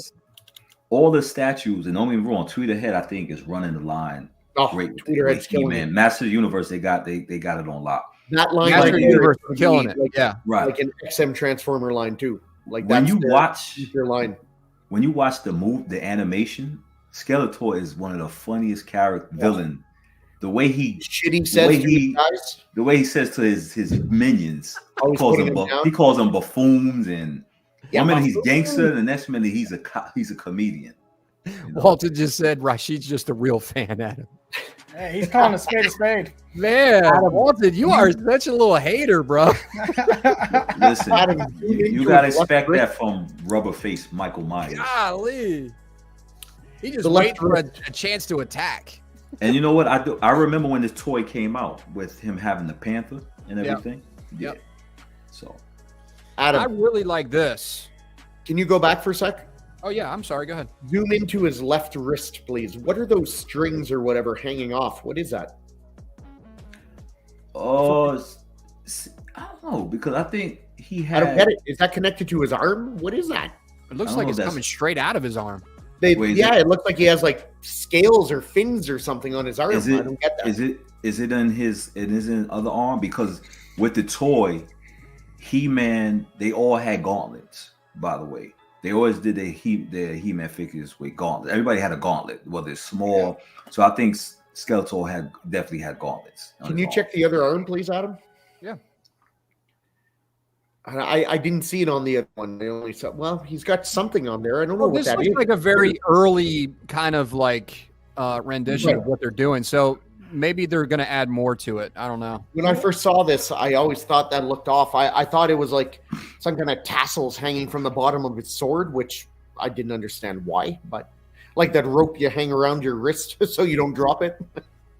If I was still, and I like Masters of the Universe, but if I would be buying everything from this line. Tweeterhead, I would have it because they're doing it good. I think they're going to tackle Thundercats next. I have a feeling they're going to do Thundercats. So this is going to be, I believe, a 1/6 scale like their He-Man on Battle Cat, as opposed to their 1/5 scale line, which is their, Beastman and Trapjaw and stuff like that. Yeah. It's based off the toy, not the cartoon, is what Anthony said. Yeah. Yeah. All right. Custom piece. I really like this one. Shane was sharing this. This is a Cyclops shooting through a Sentinel head, basically. Shooting a shot. Yeah. Yeah. Very cool piece. Yeah. Very dynamic. Very cool. It's going to be huge. It's 1/4 scale. This looks great. Is anybody here getting a Maestro? Or no? No. I already have a Maestro. I have Halima custom Maestro on throne. Got you. There's another custom piece. This is Anti-Venom, right? And Venom, yeah. Yeah. I actually like this better than the Prime one, but I'm not a fan, but I like how this pose is better. This kind of looks zombie-ish to me. I get a zombie feel, like the stance and his hunched over and, and the way he's like just screaming at you. I kind of get like a horror movie zombie feel, which isn't bad. I'm not saying that's bad at all, but that's the vibe it gives. Especially with the red eyes. The red eyes and like his arms are kind of just dangling there and he's hunched over. Kind of looks like a zombie. Yeah. This is cool. Like That's this is Avalanche. Oh, this Avalanche, right. Sick statue. That's pretty cool. I always thought Avalanche was a really cool character. Yeah, but whoever's making this, I hope they're making the whole line because I would with There's Blob. actually a picture of him, Blob, Pyro, and this is the person that made the Blob. I don't think it's the same. I'm not sure, Rashid, if it's the same. I think it's a different. Okay, like, they're just STLs, right? It's right. I think the character's name again. Is it Avalanche? This is Avalanche, yeah, but they have other members of the. They used to work under Mystique's leadership. That it was Destiny, Avalanche, Pyro, Blob, and I forgot who else. But I would want Blob first. What would you want them to make any of the Mr. Sinister crew?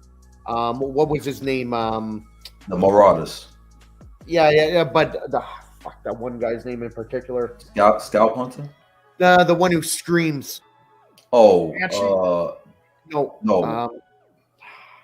What's his name? It's like a one-word name. I thought it was Banshee. No, Banshee's the X-Men. Where I'm talking about Mr. Sinister's thug. Havoc. No, not Havoc. That's the X-Men.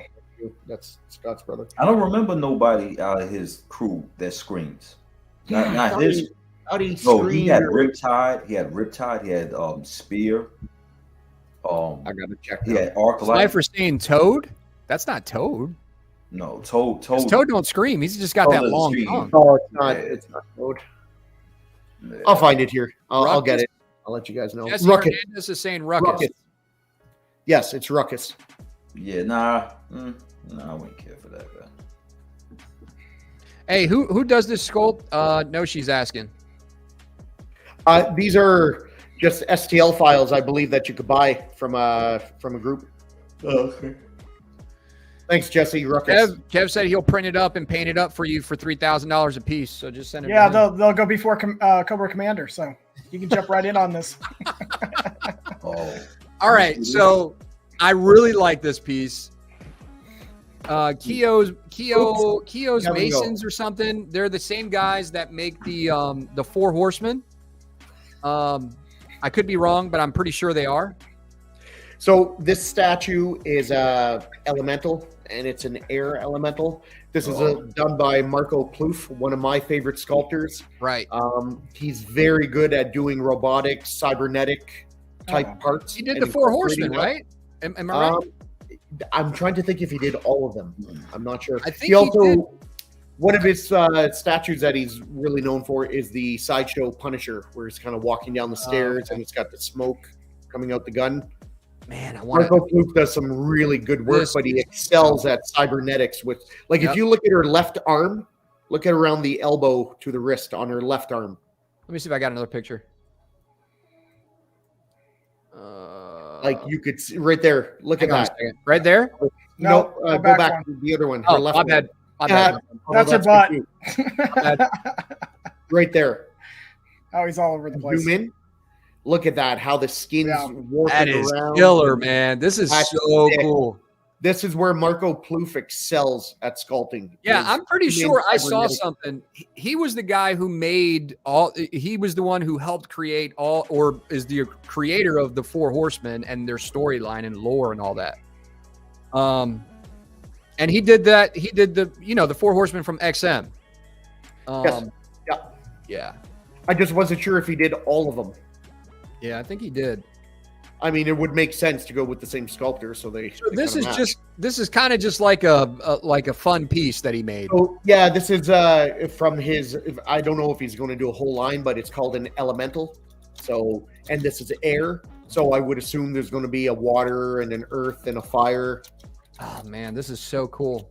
Pretty damn cool stuff. And look at the inside, like of her torso. It's just like, oh man, that's cool.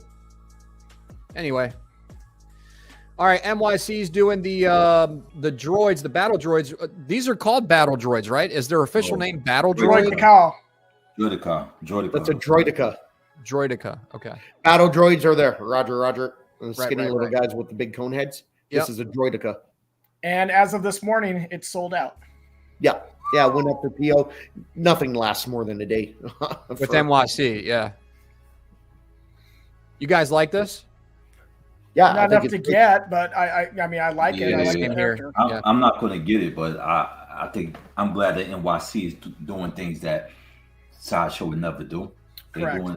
If I had the room, I would get something like this for sure. I'm not going to not get a Sith because I have a droidica. And go ahead, Rashid. I don't know if you have their calendar, but a Star Destroyer is going to be made by NYC. Yeah. Well, Force Labs is also making a Star Destroyer too. Making one, and it's 48 inches long. Holy shit! Yeah. I might have 2 Star Destroyers. Well, Force Labs, their Wampa looking good too. Kevin's like, "How dare you?" No, I don't. I'm never getting rid of that one. That one's staying. But you're gonna sell it to me. I could. You know what the shipping on that fucking thing would cost to send it to you? That's fine. We'll do a payment plan. I got rid of it. Adam, you can when you send me that, you can pay for that thing from Shane. You know what I'm looking for. You know what I want, right, Adam? The Y-Wing. Right. Rashid already texted me. He's like, "Hey man, you get rid of that Y-Wing, let me know." But did I tell you, Rashid? I don't know if you missed it. Were you here when I was talking about what the engines like? There's like a separation of the piping, but it doesn't even look like. It doesn't look like something's wrong with the statue. It just looks like it doesn't. It just looks like that's part of the statue. Right. I saw you put it together. So like I said, it's still standing. When you're ready, hit me up. Yeah, I love that. You know, I couldn't think of the one piece that Marco Plouffe is really like one of the main pieces he's done. So he did that. He did the Batman versus Joker Dragon from XM. Yep. That's the one he did, where the Joker's like coiling around him like a snake. Prime 1 from Prime. Or I'm sorry, what I say, XM? Yeah. Yeah, Prime 1, where with the Joker snake dragon and Batman's about to hit it. That was Marco Plouffe. Yeah. Yo, that I love Ashoka's shit. I really like her shit. This one right here? Yeah. That's the one I'm interested in. Oh, that ship's so cool the way it turns and spins. Yeah.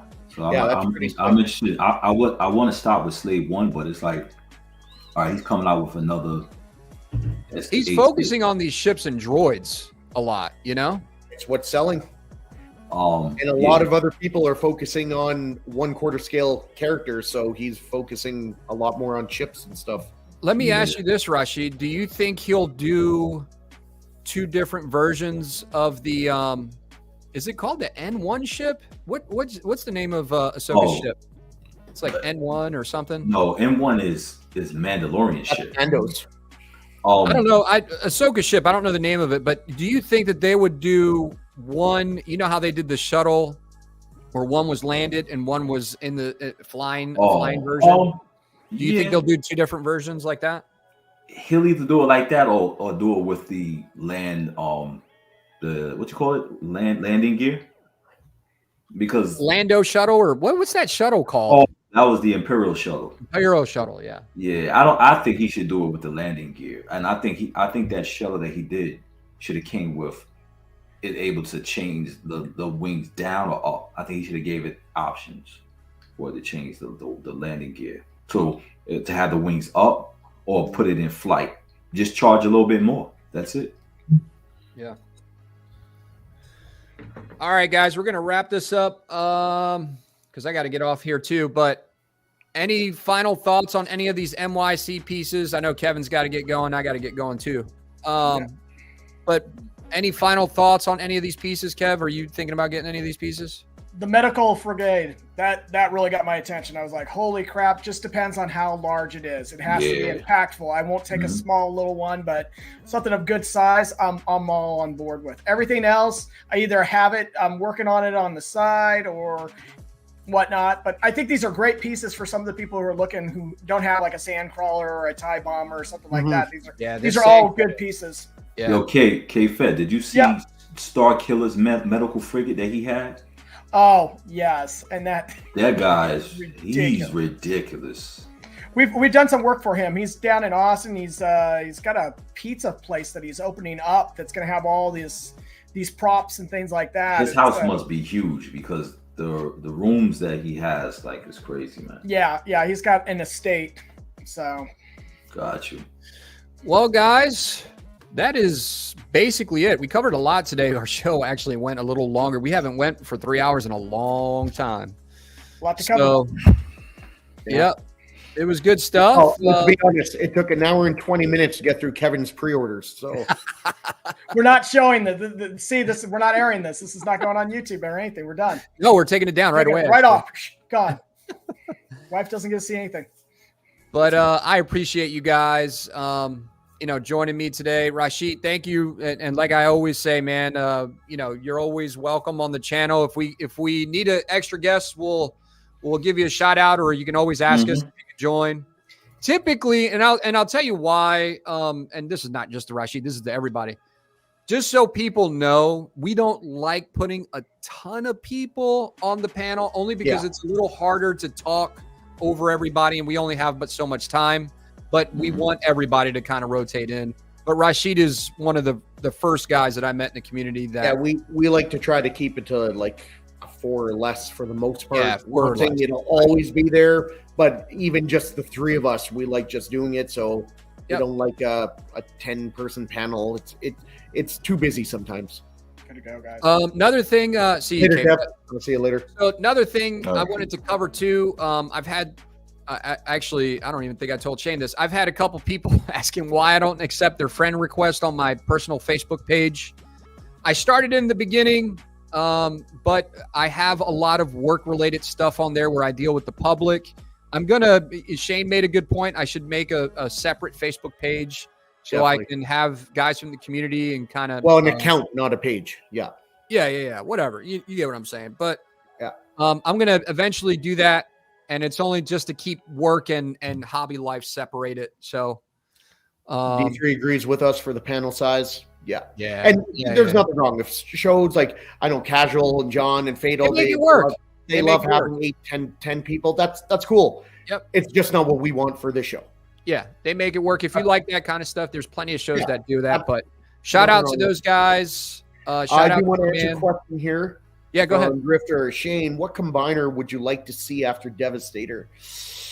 Oh. I would love to see a Predaking. I'd love a Predaking, and I would love a Bruticus. I don't follow it, so I know Beast Wars. Beast Wars was my thing. That was as far never as... had any combiners, did they? Mm-mm. That's one thing that was lacking on that show, and it's one of the things that was the most exciting about None of G1. them came together like that, no. And that's what made G1 so exciting is when you saw like aerial bots for the first time, and then they merged, and then the Stunticons into Menasor, like stuff like that was like, holy shit, another one. You didn't have that feeling on Beast Wars. It kind of, I don't know, it felt a little lackluster because of that. Yeah, they could have made some pretty cool combiners into some crazy fucking beast thing. Yep. No, just my thought. Anything else from you, Rashid? Say again. Anything else? Nah, that's it. I got a lot of things coming. It's always like that. When you pay, you think 1 month, you're waiting for an invoice, and why does all the invoices come up and all at once? Because they're Chinese New Year, they're trying to get everything out before China. Right. So I got the Talon on its way. Came from Spec. Coming Wednesday. The Batwing will be coming. The Adat Walker. Batwing, bro. The Batwing. Yeah. I'm so glad that I ordered the what you call it, the man bat, and yeah. And I understand. Listen, I understand, Adam, because don't get me wrong, no disrespect to people, because if anybody ever needed advice and they want to ask me something, people message me and I'll help them out. But sometimes it's good that you notice little things that you and Junior notices little things too. Because when I met Junior in real life, I was like, man, Junior's making a lot of good points. I never really even noticed that. So, right, but there's a lot of sometimes it's a lot of weird dudes. You know what I'm saying? You know. Yeah. So, but I like to have more interaction with people before I friend them. It's nothing against anybody. It's just because I'll give you an example. Is like if I'm promoting myself, everybody knows I'm in the car industry. I sell cars for a living. I don't mind people that know that. But if I'm putting a customer and I'm trying to advertise myself and someone says something that's kind of off the wall, or even if they don't mean it and they're just chopping it up with me, I tag the customers in that post. So like the customer's seeing it too. So it's nothing with you guys. It's just I got to separate it. It's something I should have done.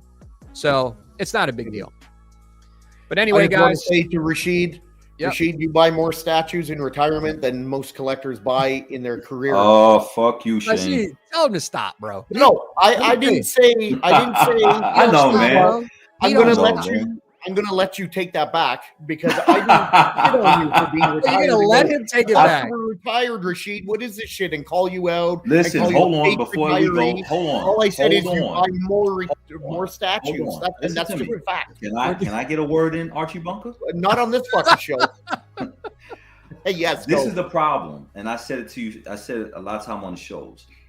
Customs, not licensed, are creating the characters that I've always wanted. Hey, I understand completely. I'm feeling customs right now. So when the hell are we gonna get a man back? When are we gonna customs get a So every time, like D&D, he's making a custom spawn. Yeah. McFarlane ain't making a spawn. He keeps making these little action figures. So people are coming out with these characters that I've always wanted. And before, and I want to say, okay, I'm done. I'm just gonna be on the shows. And somebody's saying, look. They finally making this. They finally making that, and that's you got to get it right. You got to get it. I like to complete my villains and my lines on X-Men, Batman, and everything else. Everything else though, I'm good with. Mark my words, Rashid. If you ever did a room tour, like when you got all your stuff, not a ghetto room tour. If you ever did a room tour. Woke, I'm calling the woke people. Listen, if you ever do a room tour, whoever's channel you go on, it doesn't matter if it's mine or not, but whoever's channel you go on, I guarantee that room tour is going to get like 100,000 views, bro. Yeah, I'm going to get my boy. My boy told me that he was going to do it, and every time, because it's so. Let me tell you something. It's so crowded down there. It's so crowded that if you turn this way, you got to be careful. So it's like I got to do sections. You just got to organize it. Organize it away.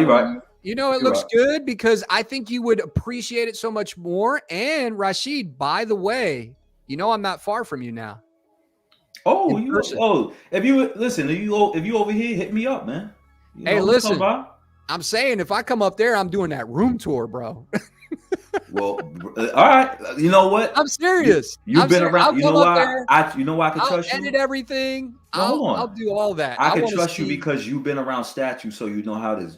I think we all know that other people who don't collect this stuff will come in, and we have to say, just watch out over there. Watch your back over. You understand what I'm saying? So I can trust you with stuff like that. Hey man, we'll talk backstage. But yeah, I forgot you're in New York, man. I'm in Philly now, so it's not far. It's like 2 hours. So no, I used to hang in Philly, man. Yeah. But we'll talk about it, guys. I appreciate you guys joining us here on the Collector's Table Live, where every collector has a seat. Thanks, guys. Peace.